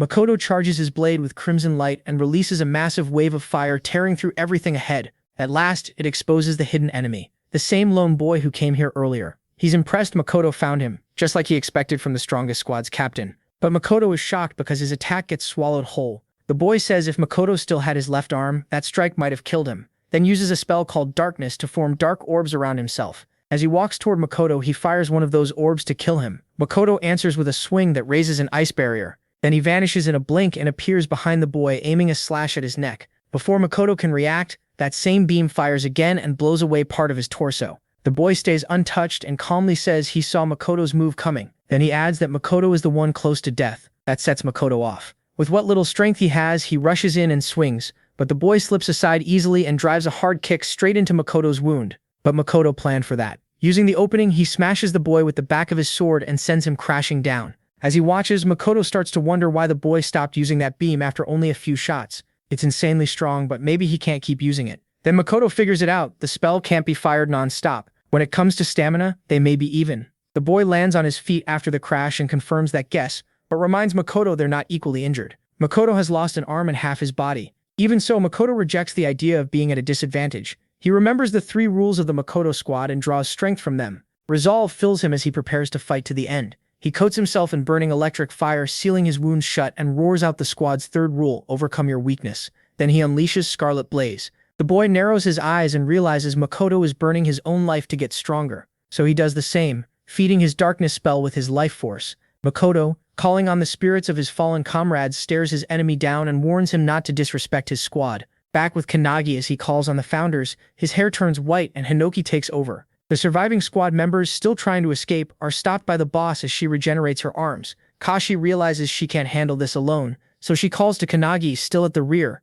To her, it looks like his spirit broke after seeing everyone die, which would make sense for someone who only recently joined. But then the protagonist stands up. In a flash, he rushes in and kicks the boss so hard she goes flying. Elsewhere, Makoto and the boy keep trading blows, and Makoto fights with only half a sword. He unleashes Scarlet Light, and the opponent barely avoids it by leaning aside. Even after dodging, he starts to worry. Makoto's flames should have been erased by darkness, yet they keep coming back and hitting him. On top of that, there's a limit to how much darkness he can control by hand, and he's nearing it, so he fires a swarm of dark orbs at Makoto. Makoto dodges them fast, finds an opening, and slices off the boy's arm. Now the tide is turned, but even one-armed. The boy jumps in and slams his knee into Makoto's wounded side. Makoto falls in pain as the boy walks up and says, losing an arm means nothing, especially when Makoto still has a hole in his stomach. Then he reveals something worse. He says he expected all of this. From the first strike, he knew Makoto would close the distance. He even praises Makoto for always choosing the best move without wasting time. But that, he says, is also Makoto's weakness. He's too easy to read.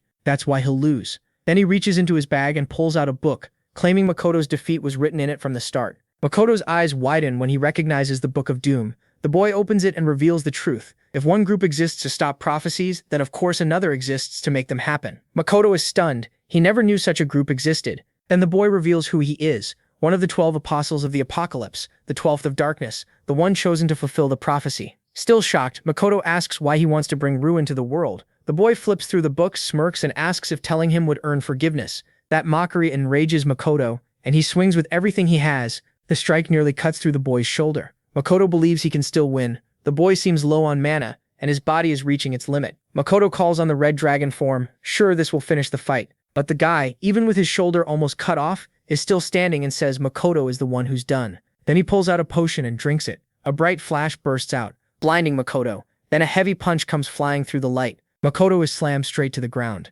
When the dust clears, he can't believe it. Every wound he gave that guy is gone, and his enemy is back at full power. The guy says that potion is actually an artifact that fully restored him. Even with one arm, Makoto fires Scarlet Light again and sends a slash wave at him. The guy breaks it apart with darkness orbs and fires back right away, leaving Makoto stunned. That artifact is so broken it's usually kept under national control, so no normal group should have one. Then the guy drives a kick into Makoto's stomach wound and drops him to the ground to die. Seeing Makoto beaten, he finally lets out a relieved breath. At that moment, Makoto thinks back to his childhood and to the people who fought beside him. Even now, he reaches for his sword. He also remembers Kanagi talking about treating his brother like his cat, and that puts a smile on his blood-covered face. He grabs the sword again, but just as he moves to strike, a beam of darkness hits him and cuts off the hand holding it. Certain it's over, the guy says his final goodbye to Makoto. But before he can finish him, someone tears through the crystal behind him. It's Kanagi, with all the founders backing him up, ready to punish the man who made their disciple cry. Makoto sees MC and worries at first,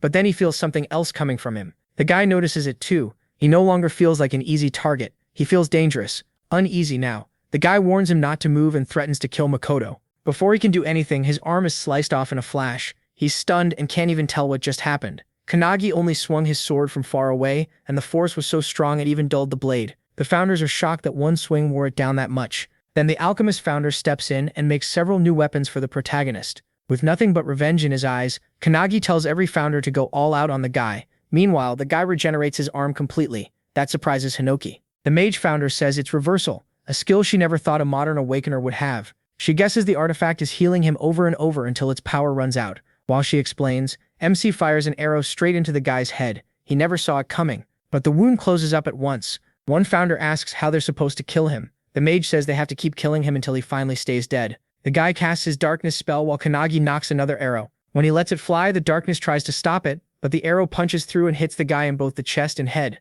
The archer founder taunts him, asking if he really thought his arrows could be stopped. The guy heals again and fires a swarm of darkness orbs back. Using the founder's evasion skills, Kanagi slips past them and rushes in at once. He kicks the guy right in the face, grabs his hand, and slams a palm strike into him. One founder points out that the guy can't use his annihilation beam when his own orbs block his sight. That makes things easier for them, since his attacks are simpler to dodge. Kanagi then smashes a heavy blow into the guy's gut and sends him crashing down. The founders start wondering how many times they have to watch this same man die and come back. Then the protagonist heads over to Makoto. Barely hanging on, Makoto asks if he's really MC. MC says no, the founders are using his body like heroic spirits. Using Valentine's healing power, preservation, Kanagi starts restoring Makoto's arms. While healing him, he says they're short on time and need to move fast. As he leaves, Makoto realizes it's the founders controlling him. Not far away, the guy stands back up, shocked that his spells are being dodged and beaten so easily. The protagonist doesn't let him think and attacks with a spear, driving it right through his heart. The guy keeps getting struck down again and again, never getting a second to recover. One founder asks the mage if leaving the spear in his heart will stop the healing. It doesn't. The spear slips through, and the guy starts regenerating again. As he comes back, Kanagi drops a crushing kick from above and smashes him into the ground once more. MC starts wondering which part would grow back first if they destroyed his whole body. This time, the guy starts regenerating from his hand. By the time his body is restored, he's panting hard and clearly wearing out. He's getting torn apart over and over, but he still refuses to be stopped by a kid. So he decides to kill Makoto and run. But when he rushes over, Kanagi is already there, sitting beside Makoto and guarding him. With a crazy smile, he tells him he's too late. Then Hinoki takes over the protagonist's body and using his sword style cuts the guy completely into pieces. Even after being destroyed like that, the guy still isn't afraid to die because he thinks he's carrying out prophecy. But facing something as terrifying as Kanagi starts to shake that resolve. As he regenerates again, he tries to steady himself by remembering his mission and reaches into his bag for another artifact before fear can take over. MC cuts off his arm before he can use it, but the artifact falls away and creates a huge golden prison around Kanagi, the sand cage of time. At the same moment, the guy's healing runs out, and this time his arm doesn't grow back. Relieved, he thinks he barely survived. The founders see the cage and get worried, especially since the guy's regeneration is almost finished. Outside the cage, the guy says not even his darkness can break it, so he has no way to kill him from inside. Looking nervous, he says he's leaving, but before he can finish, Hinoki shouts for him to look carefully. The guy suddenly feels a huge presence behind him and turns to see Makoto standing again, still healing as he rises. So how is Makoto this absurdly strong? It goes back to his childhood, when he trained under the best Midori. Makoto even beat Midori in a sword match, so Midori told him to find a better teacher. Following the advice of the world's strongest awakener, Makoto searched for top masters everywhere, but he outgrew each one. Swordsmanship, magic, speed, it didn't matter. None of them could keep up for even a month. One teacher finally sent him to the strongest swordsman they knew then, Hinoki Ichika, Hinoki's little sister. Ichika became Makoto's last master, and he trained with her for about 3 years. During one lesson, Makoto asked her about a sword technique from a book called Indomitable. Even Ichika couldn't explain it. She said it was something only Hinoki the founder could use. That only made Makoto more interested, since he'd already read about it. Not long after, Ichika realized she had nothing left to teach him. Makoto had already mastered Hinoki's one-handed sword style. Makoto still wanted to get stronger, but Ichika didn't know how he could go further. She said he was like a flower bud that still hadn't bloomed, and even with all his training, blooming in this life might be hard. Still, she hoped one day a greater swordsman would appear before him. Now, in the present, Makoto realizes that moment is here. He's watching Kanagi use sword moves he didn't even know were possible. Ichika once said a chance like this may come only once in a lifetime, and he can't let it slip away. Thanking Ichika in his heart, Makoto brings his severed arms together. All the founders stare at him, confused about what he's trying to do. Kanagi is worried about his captain too, because outside the cage, beside the enemy, Makoto starts giving off the same kind of aura as the protagonist. Far away at the anti-prophecy faction's training ground, Midori is sparring with Sutuo. When he senses an overwhelming aura, a blast suddenly shakes the place, and when it clears, there's a giant hole in the wall, and Midori is gone. Back on the battlefield, the guy can't understand how Makoto can still do any of this in his condition. He knows he's about to be cut down. Seeing it happen, Hinoki explains to Kanagi that people are like flowers. They bloom when they reach their true peak, through body, spirit, or a perfected technique. For Makoto, that time is now. Standing behind MC, Hinoki tells him to burn this moment into his memory. He understands. Like a flower opening, Makoto raises his arms as if he holds a sword and with complete focus, uses the lost move from Hinoki's one-handed style. Indomitable, the technique he only knew from the book. Even though the guy's darkness defense activates perfectly, Makoto still cuts him in half without a real sword in hand. As his body splits apart, the guy wonders if this is where his journey ends. Hinoki praises Makoto for creating a sword from pure thought. Makoto stands there dazed, but deep down he feels he has finally become the swordsman he always wanted to be. He feels blessed for the time he had with his family, his friends, his comrades, and those under him. Everything he's lived through made him stronger. And if this really is the end, he thinks of his little brother and his cat, quietly apologizing to them both. As his vision starts fading, he sees Kanagi coming toward him, holding out a hand with a smile. In that moment, Makoto realizes death may not be the end after all. Through the protagonist, his will can still reach the next generation. He takes the protagonist's hand, thanks him, and collapses. When the cage disappears with the guy's defeat, Kanagi rushes to his captain, feeling that deep bond through the crest of nothingness. All around them, the others are already lying dead. And just as Makoto is about to join them, Midori comes flying in. He catches Makoto before he hits the ground. Makoto dies in Midori's arms at just 23. After killing the darkness user, Midori holds Makoto's body. He can't accept what just happened. Then he remembers training with Makoto and asking why he became squad captain.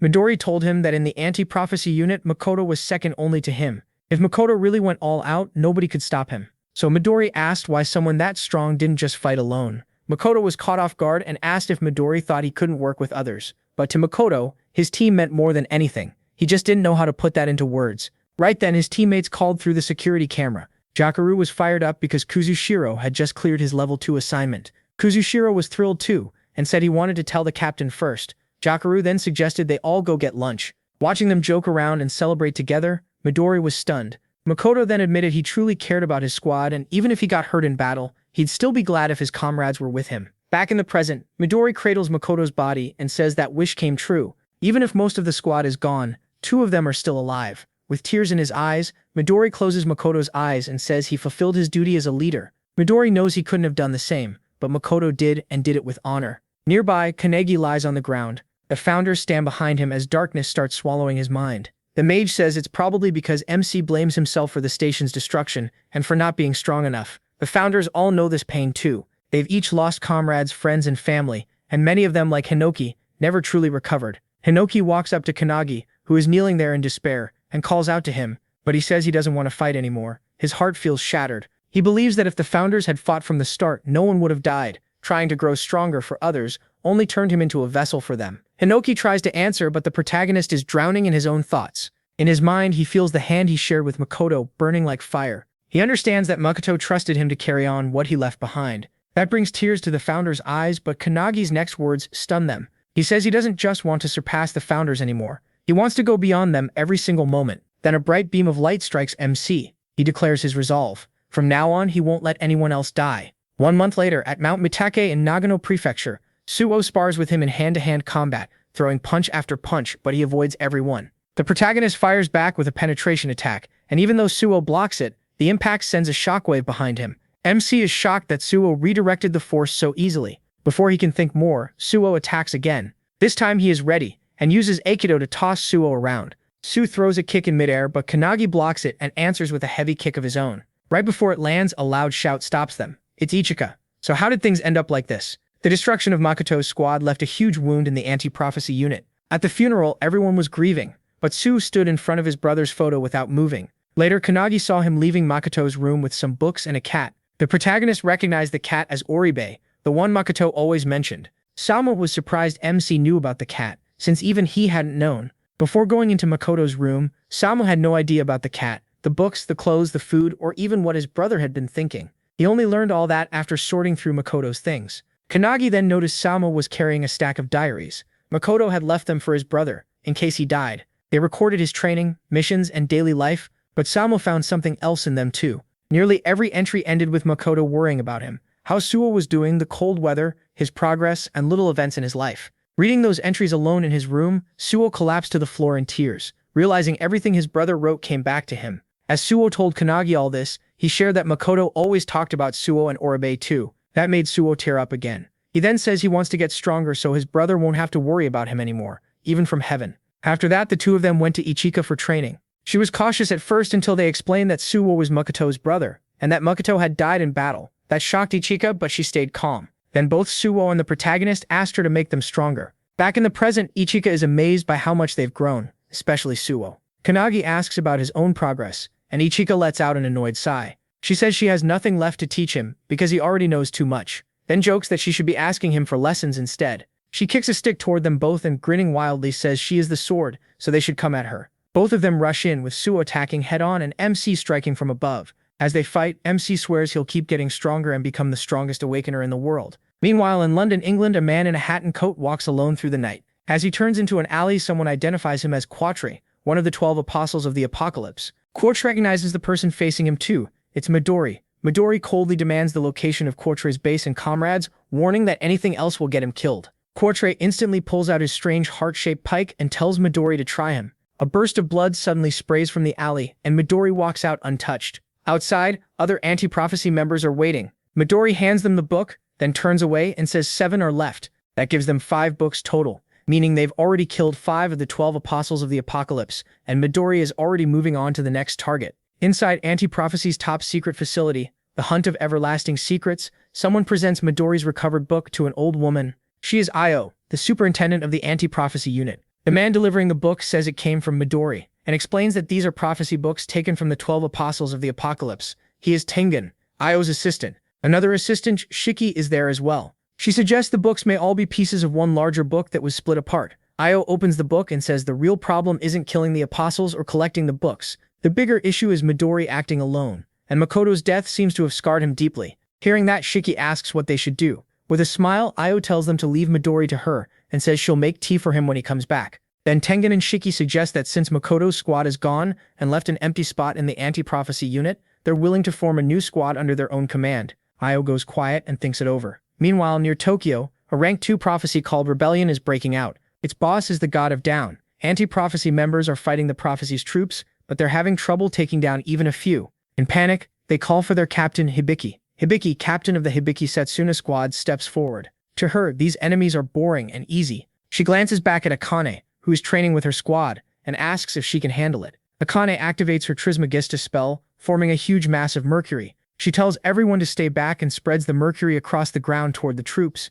Once it covers their feet, Akane changes the mercury into gas. The troops start coughing and choking. Then she turns the gas back into liquid mercury, now inside their bodies. Next, she uses crimson heat to boil it, and finally solidifies it, killing them instantly as spikes form inside their bodies. The whole squad is stunned, because Akane wiped out every troop in seconds. She snaps her fingers, turns back to the group, and says she's done. Hibiki walks over, clapping, and praises her for using all 3 states of matter and chaining 4 attacks into one skill. Lifting Akane's chin, Hibiki says it's a shame she's only a temporary member, then invites her to join the squad for real after training ends. Akane excitedly says she'll think about it. The others are impressed too, wondering if someone that cute and strong might really join them. But actually, Hibiki wants Akane on the team because she'd make fights even easier. As soon as Akane leaves, she calls Kanagi to say she finished Lesson 7 on controlling Alchemy's 3 states, and asks him to send the next one. He, busy protecting his lunch from the cat, says okay. The founder alchemist is amazed Akane mastered level 7 already, and the protagonist asks him to prepare 3 more lessons for her.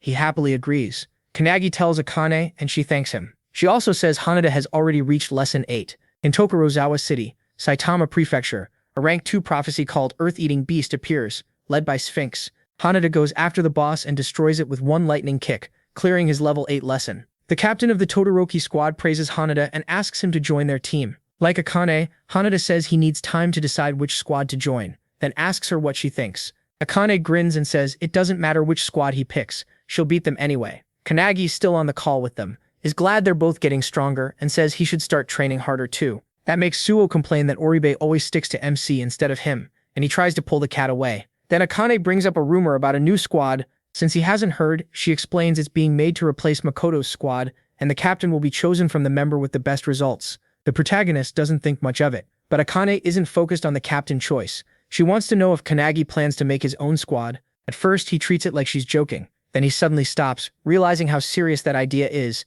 and asks why she brought it up. Akane says there's a wish inside the anti-prophecy. They want a force that can wipe out every prophecy. That catches MC off guard, and Akane admits she wants that too. She says everyone is looking for a strong leader, and in her eyes, Kanagi has what it takes to become a squad captain. Right then, her captain calls for her, so Akane quickly says goodbye and leaves the call. After that, he can't stop thinking about becoming a captain himself. Elsewhere, Ichika asks Suin about the protagonist, and he tells her about the talk of the protagonist possibly becoming a captain. Ichika says Kanagi could do it if he wanted, and Suo agrees. Still unsure, MC turns to the founders for advice, but even they don't seem sure what to tell him. They realize they've spent their whole lives serving a master, so they don't know much about this kind of choice. The mage founder bitterly calls them useless teachers, since they can't guide him here. Hinoki asks the founder of military strategy, Rion, for his view, but Rion refuses to step in and says the time isn't right. He adds that someone else is already fit to guide Kanagi. Before the protagonist can think that over, a wooden spear slams into the ground right beside him. He looks up and sees Ichika coming over,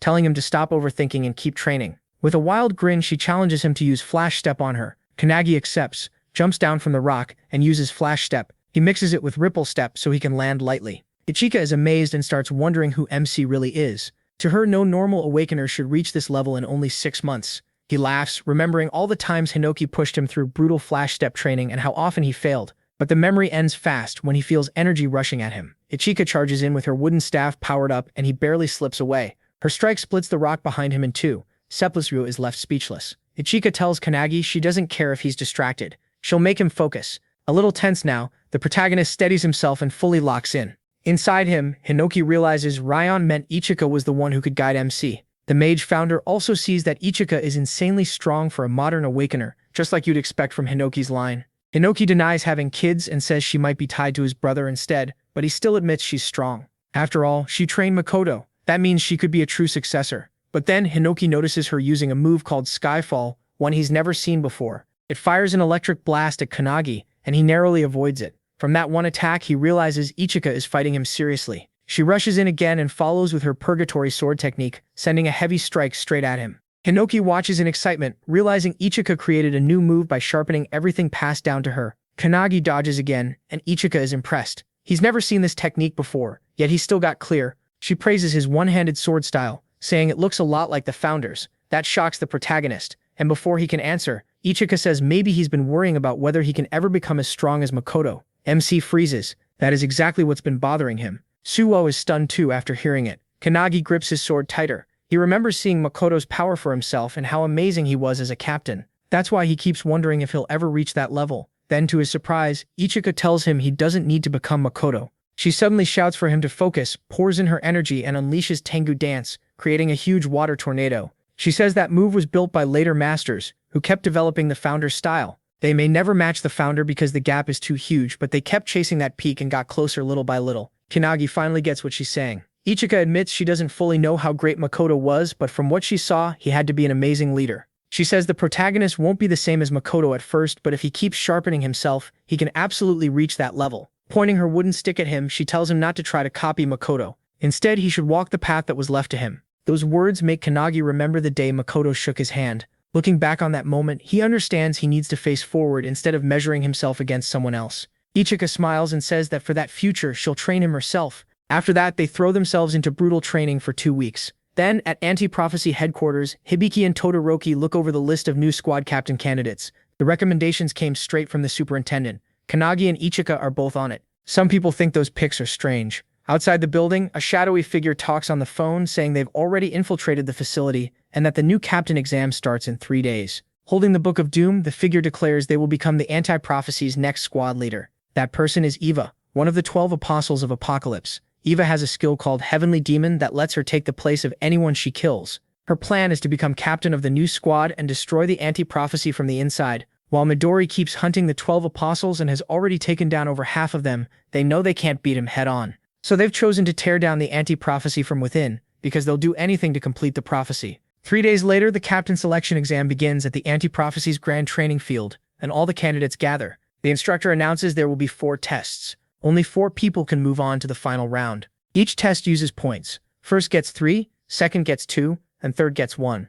Whoever ends with the highest total will become captain of the new squad. The superintendent watches in silence, while the instructor tells everyone to do their best. They all answer with a loud yes. Kanagi can feel everyone's eyes on him. There are 8 candidates: Koki from the Yagarama squad, Akihina from the Yorizuya squad, Sonobe from the Yashima squad, Hisagi from the Kakabe squad, Sakazaki from the Sarazaki squad, Shikami from the Todoroki squad, and Jiru from the Hibiki squad. But the real problem is that one of them is actually Eva, a hidden apostle posing as a candidate. Then there's Kanagi, the special recommendation. Unlike the others, he's by himself. Since Ichika, his captain, isn't there, she overslept again. Still, she sends him a message saying if he loses, she'll make him pay for it herself. Not wanting to get knocked out before Ichika arrives, MC steels himself for the exam. At the same time, Ichika races toward the training grounds on Sutsubak, yelling for him to move faster. She knows they could miss the most important part if they don't hurry. Since she's sure Kanagi will win, she refuses to miss it. Back at the field, the first test starts. Mana measurement. To everyone's shock, he pours out so much energy that the measuring device breaks, giving him first place. Akihina from the Yorozuya squad, who comes in 5th, is stunned by how overwhelming the protagonist's power is. Sakazaki gets 3rd and Sonobe takes 2nd, and both realize Kanagi is on a different level. Sakazaki says strange cases like this happen when a true genius shows up in either raw strength or mana, and he figures MC is a mana monster. He compares him to another oddball in the exam, Shikami, who placed 7th. That puts him in 1st on the board with 3 points. Then the instructor announces Test 2, hand-to-hand combat. Now the real fight starts. Each person will face an opponent, and a win is worth 2 points.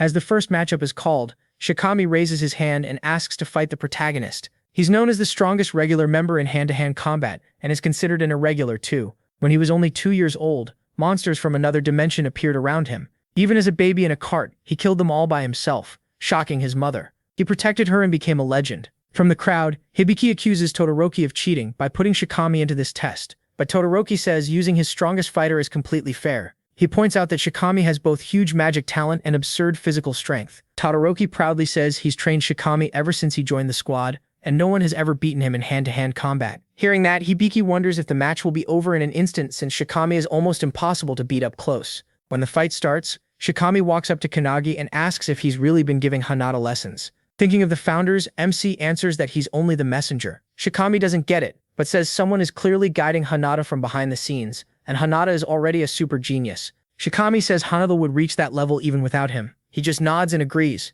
That answer only makes Shikami more irritated. Furious, Shikami activates Violent Bite and turns monstrous. Then he rushes the protagonist at insane speed. MC barely ducks and Shikami instantly follows with a heavy claw strike. Todoroki loves seeing his fighter go all out. Shikami throws everything into the swing, but Kanagi slips aside and takes the opening. Dropping into Kudo's stance, he grabs Shikami's wrist and slams him hard into the ground. The hit sends out a huge shockwave and blasts rocks everywhere, leaving everyone stunned. When the dust clears, both fighters are in the air. The others can hardly believe it. Kanagi only redirected the attack, yet the force wrecked the whole field. Even he is amazed by Shikami's power, but Shikami thinks he's mocking him. Even after that slam, Shikami lands safely. That shocks everyone, especially with the ground torn apart. Akihina, looking over things on his laptop, says this was bound to happen. Shikami's body is far tougher than a normal applicainer's. His physical boost is on another level. After steadying himself, Shikami charges again. Kanagi realizes counters alone won't beat him. He needs a new approach. Using his founder power, he throws a light kick at the incoming Shikami.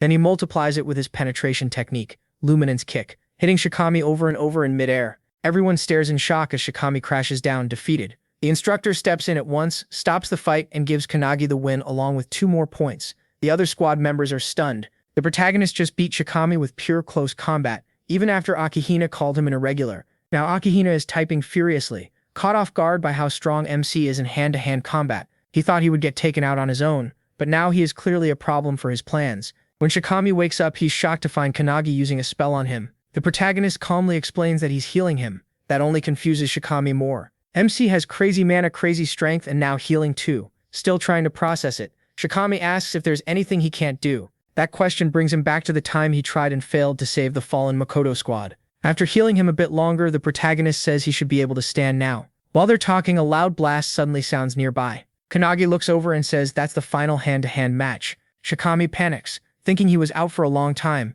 but MC tells him it has only been 5 minutes. He explains that the other fights started right after theirs, and 2 of them ended almost instantly. Only Akihina and Hisagi are still going after 5 full minutes. Neither wants to back down. They're trading heavy blows without holding back. Hisagi rushes in, but Akihina drives her back with a strong attack. She mocks him for having no special talent, saying someone like that shouldn't be a captain. Akihina keeps his balance and answers that he was never trying to stand out. To him, a captain who only takes the role for show is just walking toward death. A real captain has to adapt to anything and raise the squad's odds of survival, even by 1%. That's the kind of leader he wants to be, so he won't repeat the fate of the Makoto squad. Those words hit Kanagi hard, since Akihina is talking about his dead comrades that way. Shikami gets angry too and tells Akihina to watch his mouth. Back in the fight, Hisagi uses her chainsword style and charges with a spinning wave of energy. Akihina blocks it, but the force still slams him into the ground. Hisagi goes in for another hit, but right before it lands, Akihina suddenly surrenders. The instructor ends the match and names Hisagi the winner, leaving her stunned. Another squad member grabs her before she can lunge at him, furious that he quit instead of fighting seriously. Akina says he expected the fight to drag on, so he saved his strength for the next tests. As he walks off, he's sure he could have beaten Hisagi but doesn't want to show everything yet, especially with Kanagi watching. The hand-to-hand round ends with him in first at 5 points and Tsunonobe in second with 3. The instructor calls for a 30-minute break and warns that after the next test, the 4 lowest scores will be cut. As lunch starts, the protagonist wonders where Ikina and Su are. They should already be here. Outside Anti-Prophecy headquarters, Su finally arrives carrying Ikina, completely worn out. He's confused when she heads for the courtyard instead of the training ground, and asks why. Ikina says she can smell a lingering aura there, one that tells her someone recently died. She says it feels like an awakener was killed by a monster far stronger than them. Su is stunned. If an awakener died here, then someone may have gotten inside Anti-Prophecy headquarters, even though its location is secret. Ichika says the 12 apostles are strong enough to find a place like this. That shakes Su even more, and when he asks why they would come here, she ignores that and tells him to head to the training area. But in her head, she's sure the dead person was around captain level. Since no one reported it, the whole thing is getting stranger. Now Midori, Ichika, Su, and especially Kanagi all share the same goal, avenging Makoto. During lunch, while everyone eats, talks, and treats their injuries, Akina sits alone with his laptop. MC, meanwhile, is sitting with Shikami when he suddenly lights up after spotting Ichika and Su. The mood changes fast when the others recognize Ichika. She's one of the 5 elite members of the Anti-Prophecy Special Task Force, alongside Midori. Su looks around at the captains and feels uneasy. Isega said a captain had been killed, but all 7 captains are standing here. Hearing that, Isega smirks and calls Kanagi over because she has something important to tell him. She explains everything, shocking him with the idea that one captain may actually be a 12 Apostles imposter. Based on the aura left in the courtyard, Isega says the dead person was definitely captain level. But since every captain is still here, something doesn't add up. The only answer is that one of them is a fake wearing the victim's place. Kanagi immediately tenses up, and Su agrees. Whoever killed a captain-level person could be standing right among them. Su warns that if they don't deal with this soon, more people could die. Worse, it could lead to a prophecy on a level that would wipe out humanity. Ichika, grinning like a maniac, suggests the simplest answer: kill everyone there and remove the threat for sure. He and Su shut that down right away. They argue that they only need to find the one apostle hiding among them and take that person out. Now fired up, Ikina says this may be their chance to avenge Makoto. The 12 apostles killed him, after all. She asks Kanagi if he wants the same thing, and remembering what happened to Makoto and the squad, he says yes. Su clenches his fists too, thinking about what happened to his brother. The protagonist then asks Azure, founder of the detectives, what he thinks. Azure says the first step should be checking the crime scene, but with the exam still going, that's not really possible. Kanagi thinks about rushing there before lunch ends, but Azure warns that it could tip off the killer. If this apostle is as strong as the one from Snowy Mountain, he could wipe everyone out here. They have to be ready for that. So MC decides to inspect the area after today's test, then asks if even the founders might fail to sense any aura left behind. Hinoki says they've spent the last month near a volcano while he trained and perfected his one-handed sword style. He explains that the volcano could be messing with the flow of chi, making leftover energy hard to detect. Mage adds that if the aura can only be sensed up close, then the enemy is almost surely 12 Apostles class. Azure gets annoyed that everyone is stepping into his detective work, but Hinoki cuts him off and says they should focus on finding the culprit so he can kill him. Going back to the problem, Azure tells him to ask Ichika something. He asks whether the apostle could be hiding as a candidate instead of a captain. That catches Ichika by surprise, but after thinking, she admits it's possible if they're talking about captain candidates. Even so, she says the actual squad captains still can't be cleared. Kanagi gets it and quickly comes up with a plan for the next test, assuming it's based on combat. But only a few minutes later, the instructor starts the 3rd exam and reveals it's a written test, completely blindsiding the protagonist. The candidates are put in separate rooms with no phones, so MC can't gather any clues about the imposter. The exam is all about anti-prophecy rules, and he barely understands any of it. Still, he refuses to quit and pushes through. When time is up, the instructor announces the results. Kanagi gets no points while Akihina climbs to second with 3. The bottom 4 candidates, including Shikami, are eliminated. The protagonist feels ashamed for getting the worst score on the written test, but he stands there frustrated. Shikami comes over and tells MC he did a good job. They both got 0 on the written test, but Shikami is even more upset that Akihina got a perfect score. Even so, he praises Kanagi for staying in first place. He says he'll be rooting for him in the second half, then wonders who'll become the new captain. After that, the superintendent will check if the new squad can actually work together. Shikami explains a squad needs at least 7 people, so the captain has to gather 6 more members.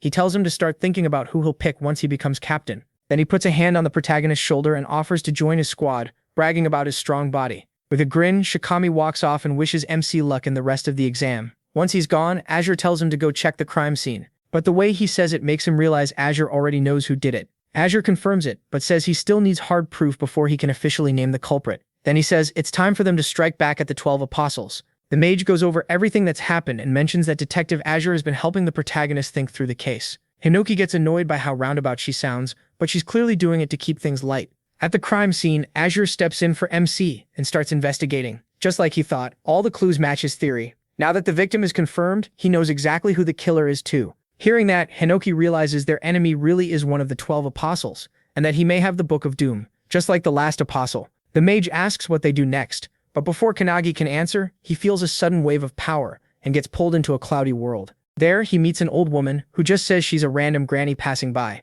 She asks how the investigation is going, and he says there's been a murder. The killer is using someone else's body and is very skilled. The granny asks if they should catch the culprit now, but he says they already know who it is and not by guessing, they have proof. Even so, he says he still can't reveal everything yet. The granny doesn't get it. To her, the best move is to expose the killer and take them out right away. The protagonist tells her it only looks that simple. There are actually 2 culprits, not 1. He says it's better to bring them both down together when they're in the same place. He'll handle it in the morning, and asks the old lady, who is really the superintendent, to stay out of it and just watch. She smiles, wishes him luck, and repeats that she's only a passing granny who won't interfere. As she starts to leave, Kanagi tells her his name, which makes the old woman smile again. A strong burst of energy suddenly rushes into him, and he returns to his body. In a secret place, the assistant asks the superintendent if it's really okay to leave things like this. The granny says she doesn't mind. Kanagi seems close to the truth and looks like he has a plan. She just wants to see what he'll do next. Then she tells the assistant to have the other officers back him up if anything happens.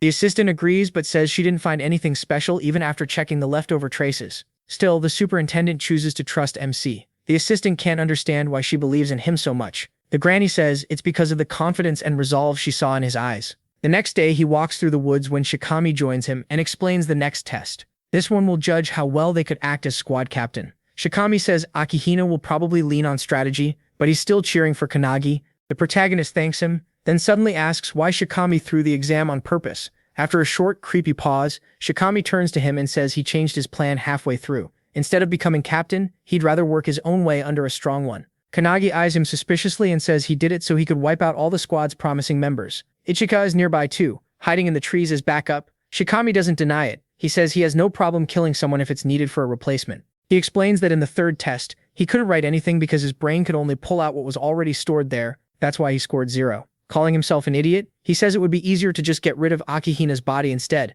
When they reach an open field, all the squad captains and members are waiting around them. At the center, Todoroki is chained to the ground, with Hibiki and another captain standing beside him.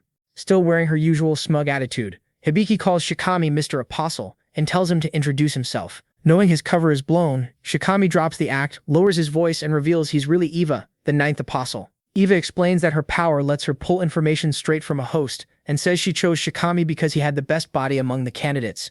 Hibiki asks with a smirk if Eva was trying to wreck the anti-prophecy from the inside. Eva says yes, but now that she's failed, she'll just kill everyone here instead. Before that though, she wants to know who figured her out first. Hibiki points at Kanagi, who's standing right next to Eva. Eva gives him a nasty grin and says she's surprised he had the nerve to stand that close. She turns toward him, releasing a huge amount of energy, and demands to know who he is. But how did they get to this point? Before Eva took over Shikami's body, Todoroki had told him he'd recommend him as a candidate for the new squad captain. Shikami was thrilled by that. Still, Todoroki warned him it was secret for now, and would only be announced the next morning. Shikami got even more excited and joked that if they kept talking like this, everyone would find out anyway. Todoroki reassured him, saying Shikami was one of the strongest there when it came to raw power, and would make an excellent captain. Hearing that faith in him, Shikami agreed and promised to do his best. But just as he went for a fist bump with Todoroki, something sliced him to pieces. In an instant, Shikami was butchered right in front of Todoroki. Todoroki froze, unable to understand what he'd just seen.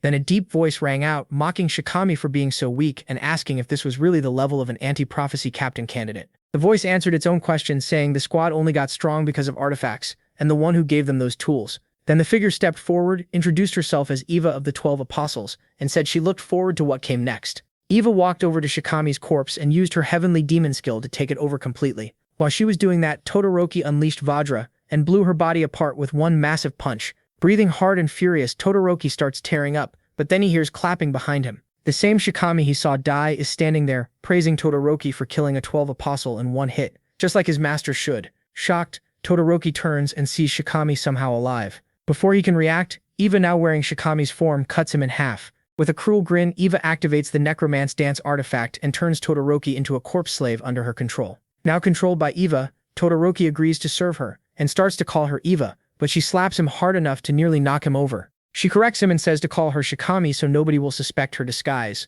Todoroki obeys and the two break into a twisted laugh. Meanwhile, Kanagi and Asura investigate the crime scene. Using his skill, theatrical detective, Asura rewinds the scene and watches what happened there. The skill lets him replay past events at a crime scene and see the truth for himself. But there are rules. Asura has to hold the evidence himself and solve the case with his own deduction, not just by staring at clues. It can even let him predict future crimes. But there's a big downside. If he ever gets a case wrong, the skill is gone forever. As Asura explains this to the founders, they're disgusted by Eva's dirty power, killing someone, then stealing their body. Then the whole place goes silent as everyone looks at Kanagi, who's overflowing with mana and barely holding back his rage. He swears he will never forgive the apostle. Back in the present, still furious, MC rushes Eva with a flash reflection punch boosted by his penetration spell and drives it straight at her. He follows with Luminance Fist, and when his blow lands on Eva's face, a huge blast explodes out. The hit sends her flying. She tries to recover, but the force makes her slide back as she fights to stay on her feet. When the dust clears, Kanagi is shocked to hear her laughing. She calls him cruel and mocks him, saying he hit her without mercy even though she was using Shikami's body. He already knows his current strength isn't enough to beat Eva. Still shaken from the impact, Eva says it was nothing, and sneers that his attacks feel like child's play. As the recoil wears off, she yells that moves like that won't ever hurt her. Kanagi agrees but says he was never supposed to be the one who beats her. He was only stalling long enough for the mage founder to take over his body. As the founder takes control, she says she'll handle the rest, and the protagonist's body erupts with energy. Seeing this, Eva realizes MC may be the one the satellites warned her about, the person who changed completely. But instead of getting scared, she gets even more thrilled. With a wicked grin, she calls down hundreds of mummies from the sky. Then she says, life is only fun when death is on the line, so they should fight with everything they have. Watching them fall, Asura says they look like empty puppets' bodies Eva stole and now controls. Eva laughs and brags that every mummy is as strong as Shikami, then dares them to come at her. Habuki looks around and realizes there are about 100 of them, all at Shikami's level. A nearby candidate is stunned. From inside his own mind, Kanagi is disgusted that Eva is using the bodies of the people she crushed. The mage beside him says he's changed, and so have the founders. As the mummies dive toward the ground, the mage using his body says Eva made a huge mistake. She fires off a storm of electric blasts, zapping every mummy out of the air and stunning Eva. The mage takes it as an insult. Eva dropped her minions right in front of her, forcing her to strike before they could land. As the burning mummies fall from the sky, Eva stares in confusion, wondering what Kanagi just did. Some people train for years to gain perfect aim, but the protagonist used the skill like it was nothing and hit every target without missing once. The mage tells MC to stay by her side and watch carefully. He's amazed that even in a weak body she can still use all her spells so smoothly. Calling him closer, she explains that Kanagi only chased power for himself, while the founders wanted to use their power through him. He doesn't get what she means. She goes on, saying that even after all this, the protagonist drunk on power still thought only about getting stronger. At the same time, the founders are just as intoxicated by MC's unmatched talent. But after losing a friend, someone who trusted him with the future, the mage says Kanagi is now furious from the bottom of his heart. Pointing at the excited founders, she tells Eva they all like this new theme. Eva is thrown off by that. She rushes in, shouting that the world is simple. The strong crush the weak. But just before she can hit him, a burst of lightning flashes in front of her and stops her cold. Eva looks around in shock and sees thunder raining from the sky. The mage says plenty of people think like Eva, but she once saw a being strong enough to destroy the tower, get played with, and eaten by beasts from another world. After watching her comrades fall, she now stands for the weak and swears to avenge them. Walking toward Eva and Kanagi's body, the mage calls her pathetic and mocks her for not having the strength to really fight. Eva can't even stand back up as thunder keeps blasting her. The mage knows that even when the protagonist trained in the mountains and acted cheerful, deep down he wanted revenge, and all the founders feel the same way. They believe Kanagi will someday reach the same height they did. She holds out a hand and tells him that if he ever needs help, they'll give it. And if something brings him pain, he just has to point at it, they'll end the prophecy. MC immediately points at Eva in the air and lightning bolts rip her body apart. Everyone is stunned. Even the instructor realizes Kanagi is like Midori as a child, a monster in the making. Lying there in pieces, Eva can't understand how this kid destroyed her whole army and tore her body apart too. He walks up and asks if she finally understands their power. Then he says he has a lot to ask her. He adds that he knows plenty of people who are good at interrogation, and he plans to make her explain everything. But in a deep voice, Eva says she can't beat Kanagi like this, and admits her boss was right. Suddenly a coffin rises from the ground. Eva calls it her trump card. The protagonist is stunned. Eva explains that hundreds of years ago, one founder, the 10,000-man army slasher, helped destroy the tower, To MC's horror, she reveals the body of Hinoki Reihiru inside the coffin. All the founders, especially Hinoki's spirit, are shocked that she has his corpse. Without saying a word, the mage drops a thunderbolt on the coffin. Hinoki is shocked, but the mage says this is serious now. Eva has already taken over his body. Then Hinoki's corpse rises, sword in hand. Excited by her new power, Eva says she can finally fight them as an equal. Kanagi feels the crushing pressure in the air and realizes it's even worse than what he felt training with Ichika. Then Eva snaps her fingers and hundreds more minions rise from the ground. Calling it her second wave, she makes Kanagi worry, but the mage tells him it's nothing. As Eva keeps summoning more, an explosion suddenly goes off behind her. She turns and sees his friends arriving, Ichika, Suo, and the others, ready to fight. The protagonist isn't alone. Eva gets annoyed because she thought he had no one else. As she listens to him speak, Kanagi notices the corpse sounds exactly like Hinoki. Even with their allies here, the group still struggles to bring the minions down, and Eva smugly says these ones are much stronger. This batch has a hardening skill, and even a full-force attack can't leave a scratch. Worse, every minion has its own unique skill, making them even harder to handle. With so many at once, the anti-prophecy group is getting overwhelmed. After watching closely, Hibiki activates her sound visualization release skill, creating a sound phoenix that wipes out a whole group at once. Even so, she stays cautious because each minion is boosted by its own ability. And just when the fight is already a mess, Todoroki suddenly breaks free of his chains and slams one of the younger members into the ground. Hibiki reacts in time and saves them. Through all this, Eva is loving the chaos. She smugly says that in a fight like this, only squad captains can hope to survive. Kanagi looks to the other founders for an answer, but none of them speak, so he turns to the mage and asks for control of his body back, just for a moment. She's surprised, but agrees. Once he takes over, MC mocks Eva and says her mistake was looking down on his friends. Elsewhere, Hanada gets surrounded by minions, but he remembers Lesson 7 from Kanagi. Using his fist technique, he summons a dragon to power and shape his attacks. Then he tears through every minion, rushing him with explosive kicks. Earlier, Founder Spirit Wantak had noticed Hanada's body was both strong and flexible, and that he liked fast movement and focused strikes. Another founder argued the style was solid, but it could become much better with their help.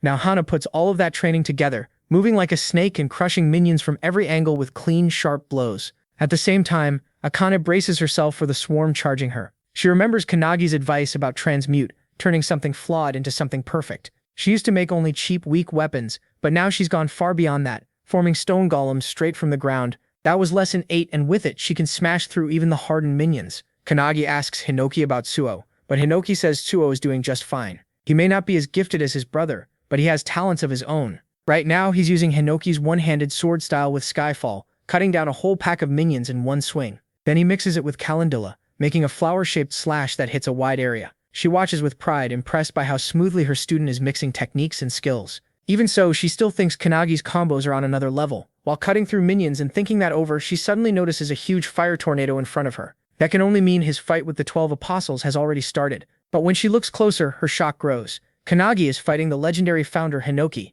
Eva rushes the protagonist using Hinoki's one-handed sword style with the wave-cutting blade technique. MC slips past it with absurd precision. Even though she misses him, the attack still tears up the ground. He fires back at once with the mage's thunderbolt, but someone as strong as Eva barely feels it. She answers with Dice Slash, cutting the whole battlefield into cubes and even slicing through her own minions. Kanagi survives by jumping onto one of the floating blocks and remembers he once endured this very move with his own body. As the field breaks apart into moving cubes, the others can barely keep their balance. One member grabs another who is about to fall, but before they can pull her up, Dice Slash cuts his arm off and she drops, still clutching the severed arm as she falls. Kanagi spots them just in time. He instantly casts a bubble spell and lifts them all to safety. The mage spirit, getting more worried, asks Hinoki what they should do. Hinoki tells her to decide for herself, and she does. Then, just as Eva fires Splitting Cloud, a beam attack, she unleashes it, throwing the battlefield into even more madness. Eva is thrilled by what a founder's body can do, amazed at how perfectly Hinoki's body is built for combat. Even so, she decides she needs something stronger,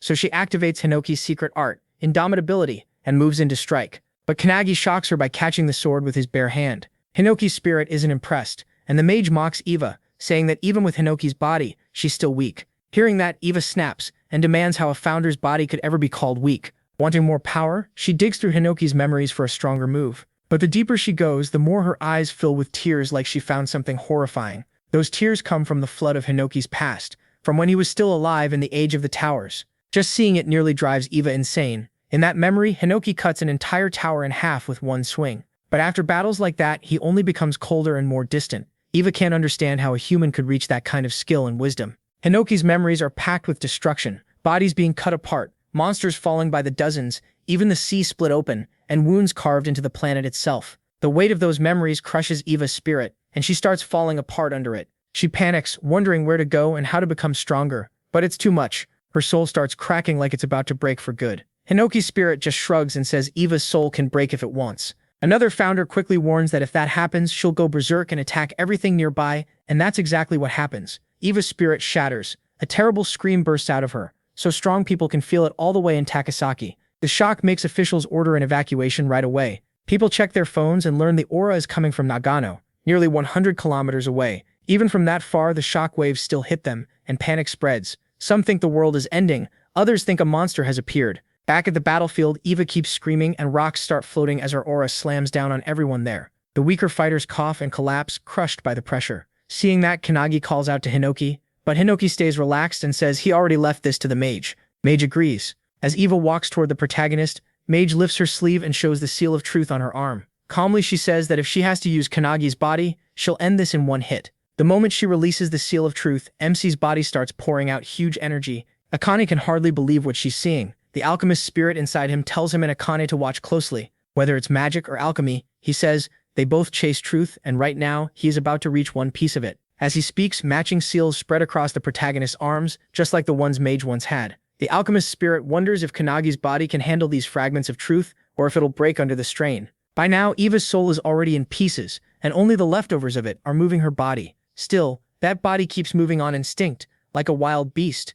Hinoki says he abandoned his body to this state long ago, and that state is called truth ignorance. As Eva's rage rises, dark energy explodes from her and warps the air around her. Seeing that, Mage glimpses a future where the power grows so huge it kills everyone there, including Kanagi, and even spreads across the continent. In that moment, Eva could become the end of the world. MC understands the danger as soon as he sees that vision. Mage then uses Magus of Truth, a skill made to shut down an enemy's abilities. Its power is so great even the world can barely handle it. Eva packs dark energy into her arm and swings at Kanagi, but he stops it cold. To her disbelief, he grabs her hand and holds it tight. In that instant, Mage fires a blazing light through him, and a burst of light erupts between them. When it fades, Eva is nothing but a burned skeleton, and he is still holding her hand. Using the protagonist's body, Mage gives Eva's fading soul one last goodbye as her ashes blow away. The other founders watch with resolve, while Hinoki stands up, annoyed that his body and soul are now fully separate. Mage smiles and asks Kanagi if what he saw will help his training. As MC takes his body back, he's stunned to find the field cleared and his teammates cheering like he defeated the monster himself. Hinika though worries he never used his sword, so maybe her lessons meant nothing. Hinota lets out a relieved sigh, while Suo praises him for burning down such a strong enemy in one attack. But Akane sees more than that. She realizes Kanagi fully read his opponent's skills and shut them down. That thought makes Akane's hands shake. Can a human really reach that level? Even so, she steels herself and decides she'll get there too. The instructor is now stressing over the giant hole in the field. This was only supposed to be an exam, but it spiraled out of control fast. Todoroki is dead too, which only makes the instructor more irritated since now another test will have to be held. As everyone starts regrouping, someone spots a bright circle and panics. The instructor freezes too, but then everyone realizes it's the superintendent. When Kanagi sees her, he remembers the old woman from inside his consciousness earlier. The assistant beside the superintendent also seems confused about why she came. Then the superintendent suddenly kneels before the protagonist, saying she has waited for his return. She says she's been waiting hundreds of years for the founders, and now they're finally standing before her. Sue and the others look to Ichika for an explanation, but she says they should have known, though this may be their first time actually seeing her. Ichika explains that the old woman is one of the founders of the anti-prophecy and the highest authority in Japan. Sue snaps that they already know that, but the real question is why she's kneeling to Kanagi. Ichika admits she has no idea. MC is just as lost, wondering why the old woman he met earlier is bowing to him. The founders inside him also try to remember what's going on, but none of them can figure it out. Then he suddenly feels her overwhelming aura and goes still. The old woman rises and asks if Kanagi remembers her, joking that she's gotten old. To prove it, she turns around and starts shaking her back, calling for Hinoki to watch her waist dance. The founders are totally confused, but then it hits them. The old woman is Io.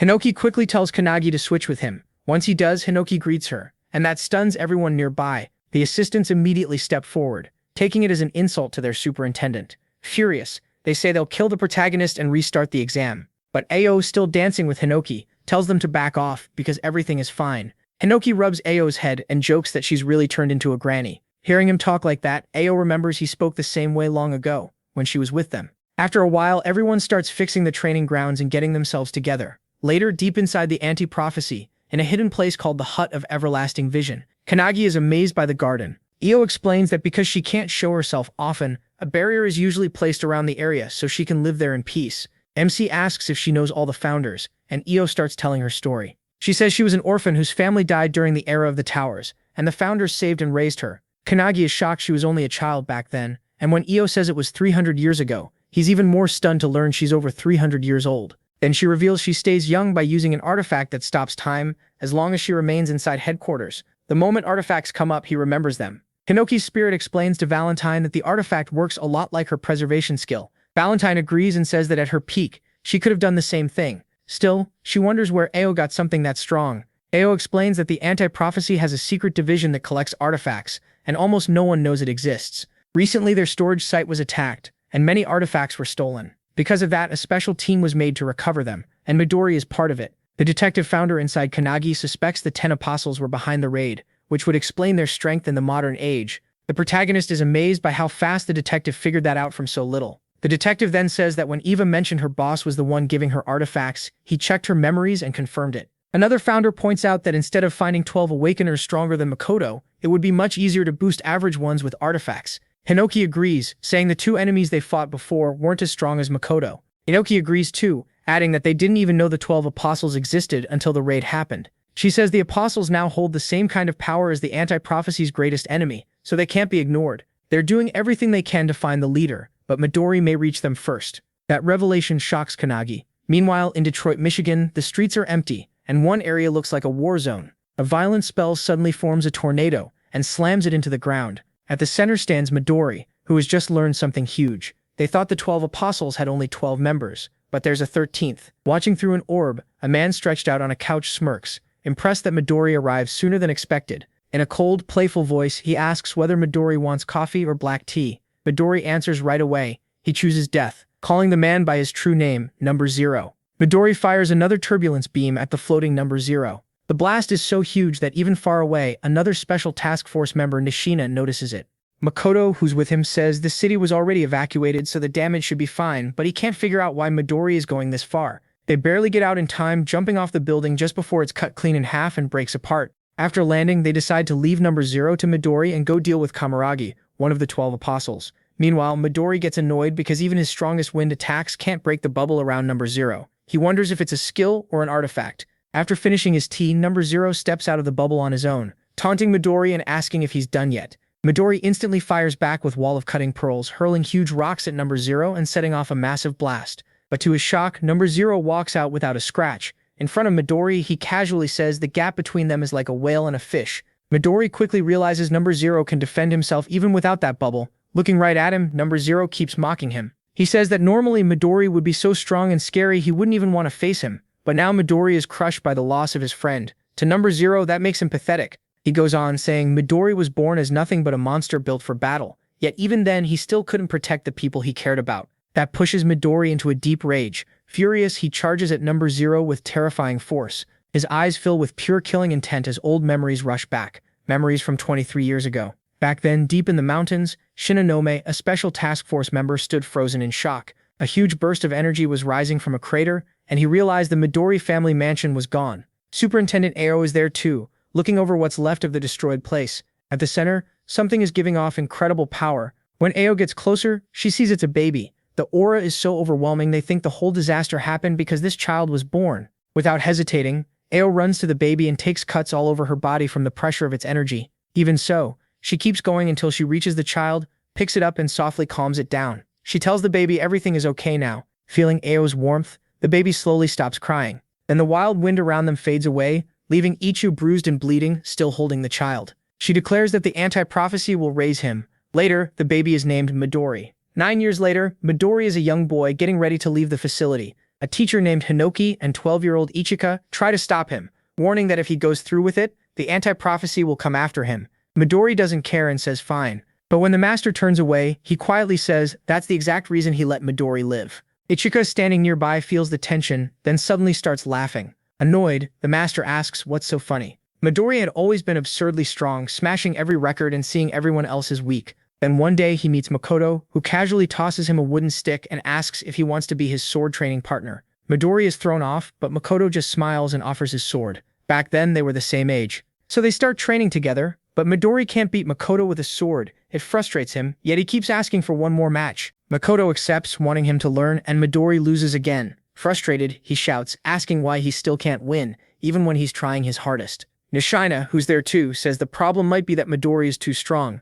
Midori can't understand that when he keeps losing to Makoto. Then a voice from outside says that's actually a compliment. It's Makoto, who was 14 at the time. Midori keeps breaking his wooden sword, and Nishina explains why with an egg. If someone uses all their power, it's hard not to crush something fragile like an eggshell in a fight. Midori still doesn't get it, so Makoto picks up the egg and throws it with full force. Midori is shocked when it hits the ground and the shell doesn't crack at all. Picking it back up, Makoto explains that Midori needs to balance his attacking aura with the aura protecting the shell. It's not really a skill, just something learned over time. While he talks, Nishina throws the rest of the eggs at the wall, and none of them break. Midori is amazed. Makoto hands him an egg and says if he wants to beat him in sword fighting, he needs to control his aura first. Once he does, even his huge power won't hurt the people around him. As Makoto starts to leave, Midori calls out to him and gets smacked in the head with an egg. Makoto turns and sees Midori wants him to stay and train aura control together. Makoto throws it back, saying Midori should apologize first. Then he kicks up the crate of eggs and makes them float with his power.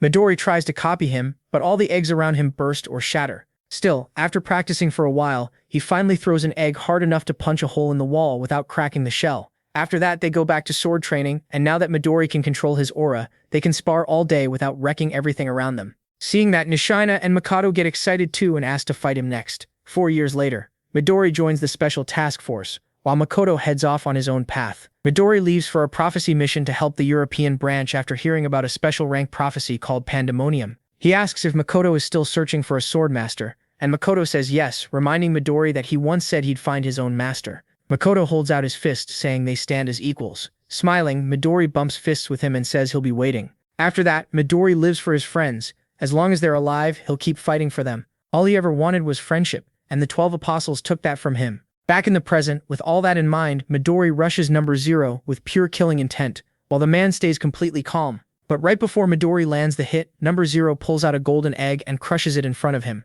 It releases a berserk life stampede spell, flooding the area with blazing light. Other special task force members notice it too, and wonder if Midori caused it. As the glow starts to fade, Midori steps out, wrapped in a strange but powerful aura. Makoto asks if he already beat number 0, but Midori says nothing. They call out to him, but to their horror, Midori says he doesn't know them. Nishina immediately realizes something is very wrong, and yells for Makoto to get back, but it's too late. Midori already has a hand on Makoto's forehead. With a twisted smile, he uses turbulence and summons a violent whirlwind. After 3 members of the Japanese Special Task Force vanish, another team from the USA branch, including Marquise and Ashton, is sent to investigate. When they arrive, Ashton touches the ground and senses a huge amount of leftover energy, showing that this was the center of a massive explosion. Marquise is stunned by the size of the crater Midori made and sees why he's called the strongest man in the world. Still, he can't understand how someone that powerful disappeared with his whole team.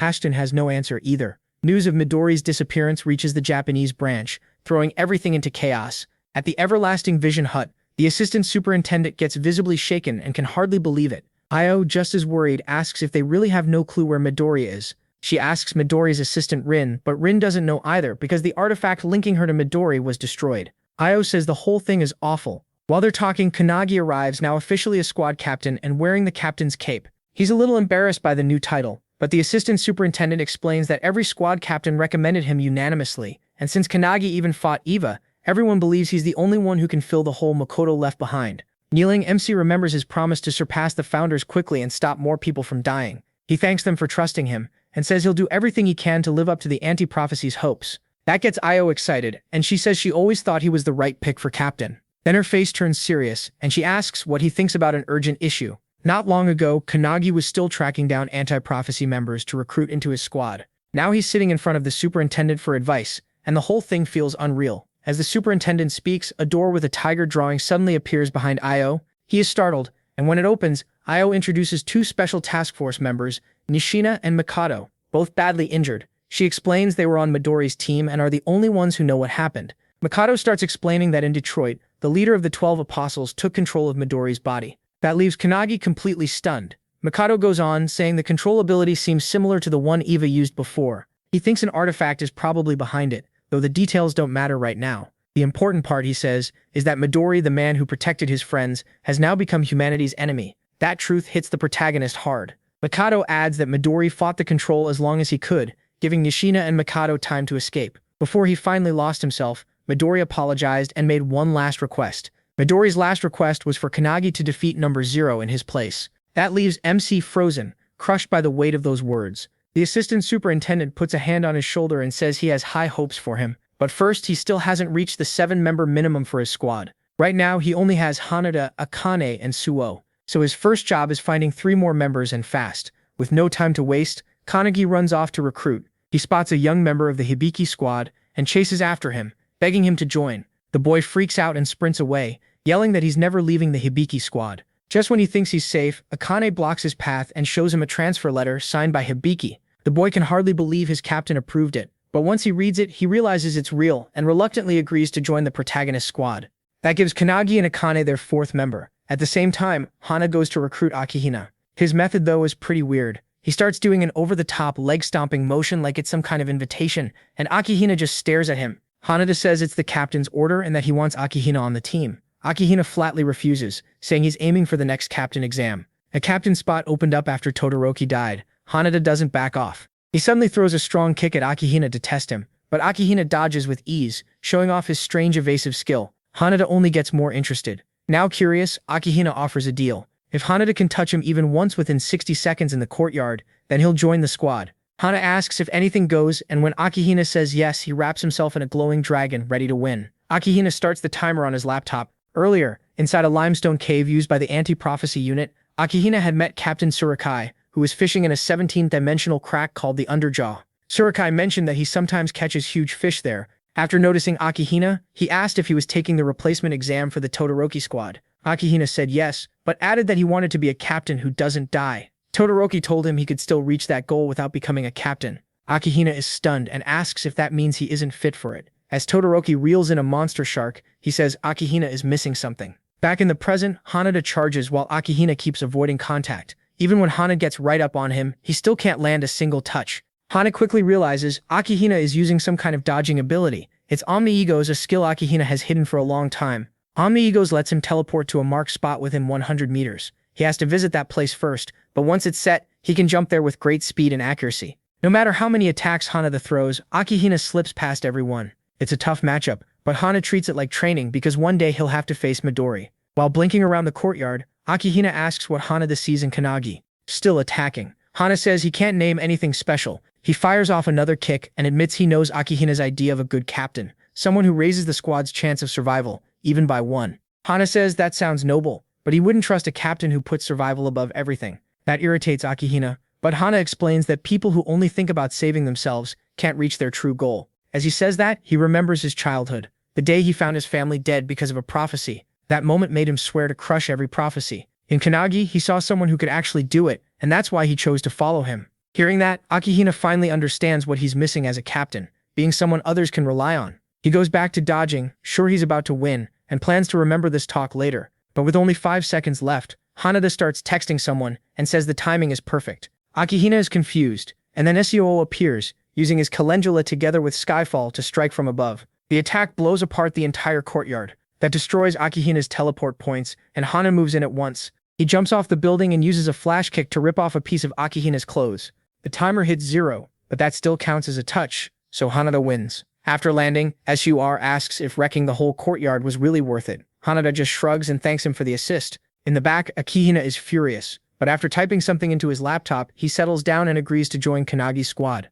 Hanada and Sur celebrate with a high five. Around the same time, MC and Akane bring in another recruit, Iryu bound in chains. He is stunned by the ruined courtyard, but Sur says he's counting on him to write the apology. Hanada tries to smooth things over and says Rin can probably fix it. Still, they have one problem left. They need one more member. Akane has no ideas and asks if Kanagi does. The protagonist points to the Special Task Force survivors Ichika, Makoto, and Nishina, then says he's already brought them into his squad. For now, they'll fight under him. Elsewhere at the Watchtower, the remaining 12 apostles gather for a meeting. Only 5 are left, but they're confident because they now have the strongest weapon in the world, Midori's body. To them, that puts them one step from wiping out anti-prophecy. Number 0 reminds them of their creed. They do everything to bring prophecy fully into this world. In Anti-Prophecy's research room, the assistant superintendent asks the director if he found what they needed. The director says yes and explains that the Book of Doom the 12 apostles had was actually one book split apart. Using the 8 books Midori recovered, they conclude the current disaster matches a prophecy tied to a special rank called Bhagavad Gita. He says that to destroy the world, the 12 apostles need Midori's power, and that power alone is enough. Out over the sea, Midori flies with Hajime, one of the 12 apostles, toward an unknown destination. Midori suddenly asks if he's ever read the Gita, and Hajime says no. Midori explains it's a Hindu scripture that teaches people to carry out their duty with a selfless heart. He adds that whoever wrote the prophecy now unfolding must have hated humanity deeply. As they pass over Times Square, a family spots them, and one child excitedly points out Midori as the world's strongest awakener. Soon the whole crowd catches on, cheering and asking for pictures. They notice Hajime too, calling him a samurai as the excitement keeps growing. Then Midori tells Hajime to begin. Right after that, he forms a ball of energy in his hand. The crowd keeps cheering, having no idea what's coming. A father even snaps a photo of his child with Midori behind them. Just before Midori fires the energy ball upward, swallowing the sky, it turns into a giant tornado, and from inside it, the real Midori desperately screams for number 0 to stop. But it's too late. Number 0 has already cast turbulence. Back at Anti-Prophecy's cafeteria, Kanagi is in the middle of a lecture when Sua rushes over and urgently shows him his phone. It's breaking news. New York is burning after Midori's attack. The report says an awakener destroyed the city. At the Everlasting Hut, American Branch Superintendent Vice is yelling at Io to do something, furious that Midori wiped out an entire city. Io tries to calm him, but the damage is massive and countless people are dead in New York, the center of the world's economy. She explains that Midori wasn't acting on his own. The leader of the 12 apostles is controlling his body. They've already identified that man as Warren Hastings, an Englishman. Io suspects he may be working with invaders from another dimension. That shocks Vice, and Io goes on to say the 12 apostles are using artifacts outside Anti-Prophecy's control. To her, that means someone or something is backing them. Vice still says the blame falls on Io, since the man who erased a city came from their special task force. He warns that the White House is even thinking about using nukes on Midori. But Vice knows nukes won't work on Midori and asks what Io plans to do. Back in the cafeteria, Kanagi asks Sue if he finished lesson 15 with everyone else. Sue says yes, but then MC shocks him by naming him vice captain of the MC squad. He tells him to keep everyone training until they get deployment orders. He adds that Iru and Akihina are always clashing, so they need to work on teamwork if they want to be flawless. Sue asks what Kanagi plans to do himself. The protagonist says he's going to sleep, and this time it'll be a deep one. No one is allowed to wake him. Since it's a direct order, Sue accepts and chooses to trust him. Back at the Everlasting Hut, Io says she'll confront Midori with their strongest elite squad. At headquarters, MC reaches his room and drops asleep right away.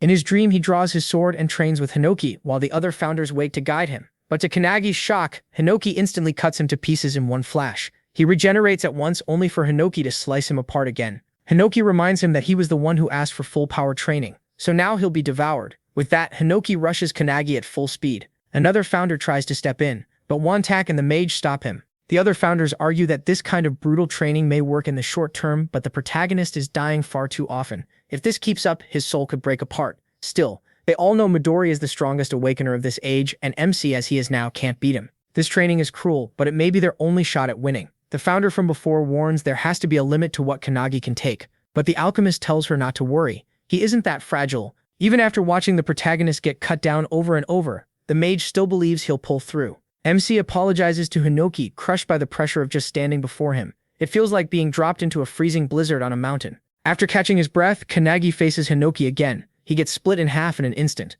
But this time, he manages to slice off one strand of Hinoki's hair. Before, he couldn't even touch a hair. Now he finally has. No matter how many times he dies, he refuses to quit. He gets back up again and again. Meanwhile, in Mumbai at the gateway of India, Arad from the Indian branch's special task force lights up when he sees Midori. He reminds him that without his help, the special rank Prophecy Blazing Fire boss would have burned Mumbai to ash. Then with a grin, he asks whether the man who once helped save this city has now come to destroy it. Midori says those words are pointless. This may be his body, but number 0 is controlling it. Number 0 mocks the idea that Midori can take it back. To mess with Aradeep even more, he pulls out Midori's trapped thoughts and lets Midori's own voice beg him to run. Aradib refuses. This is his hometown, and he'll fight for it to the very end. At the Everlasting Hut, Io explains to the superintendent's assistants that humans have been at war with beings from another dimension for 100 years. Back in the Founders' era, the tower appeared first, then the crack, then the prophecies. And through all that time, some humans have always sided with those beings to help destroy the world. While she talks, one assistant sees news that India has fallen and panics,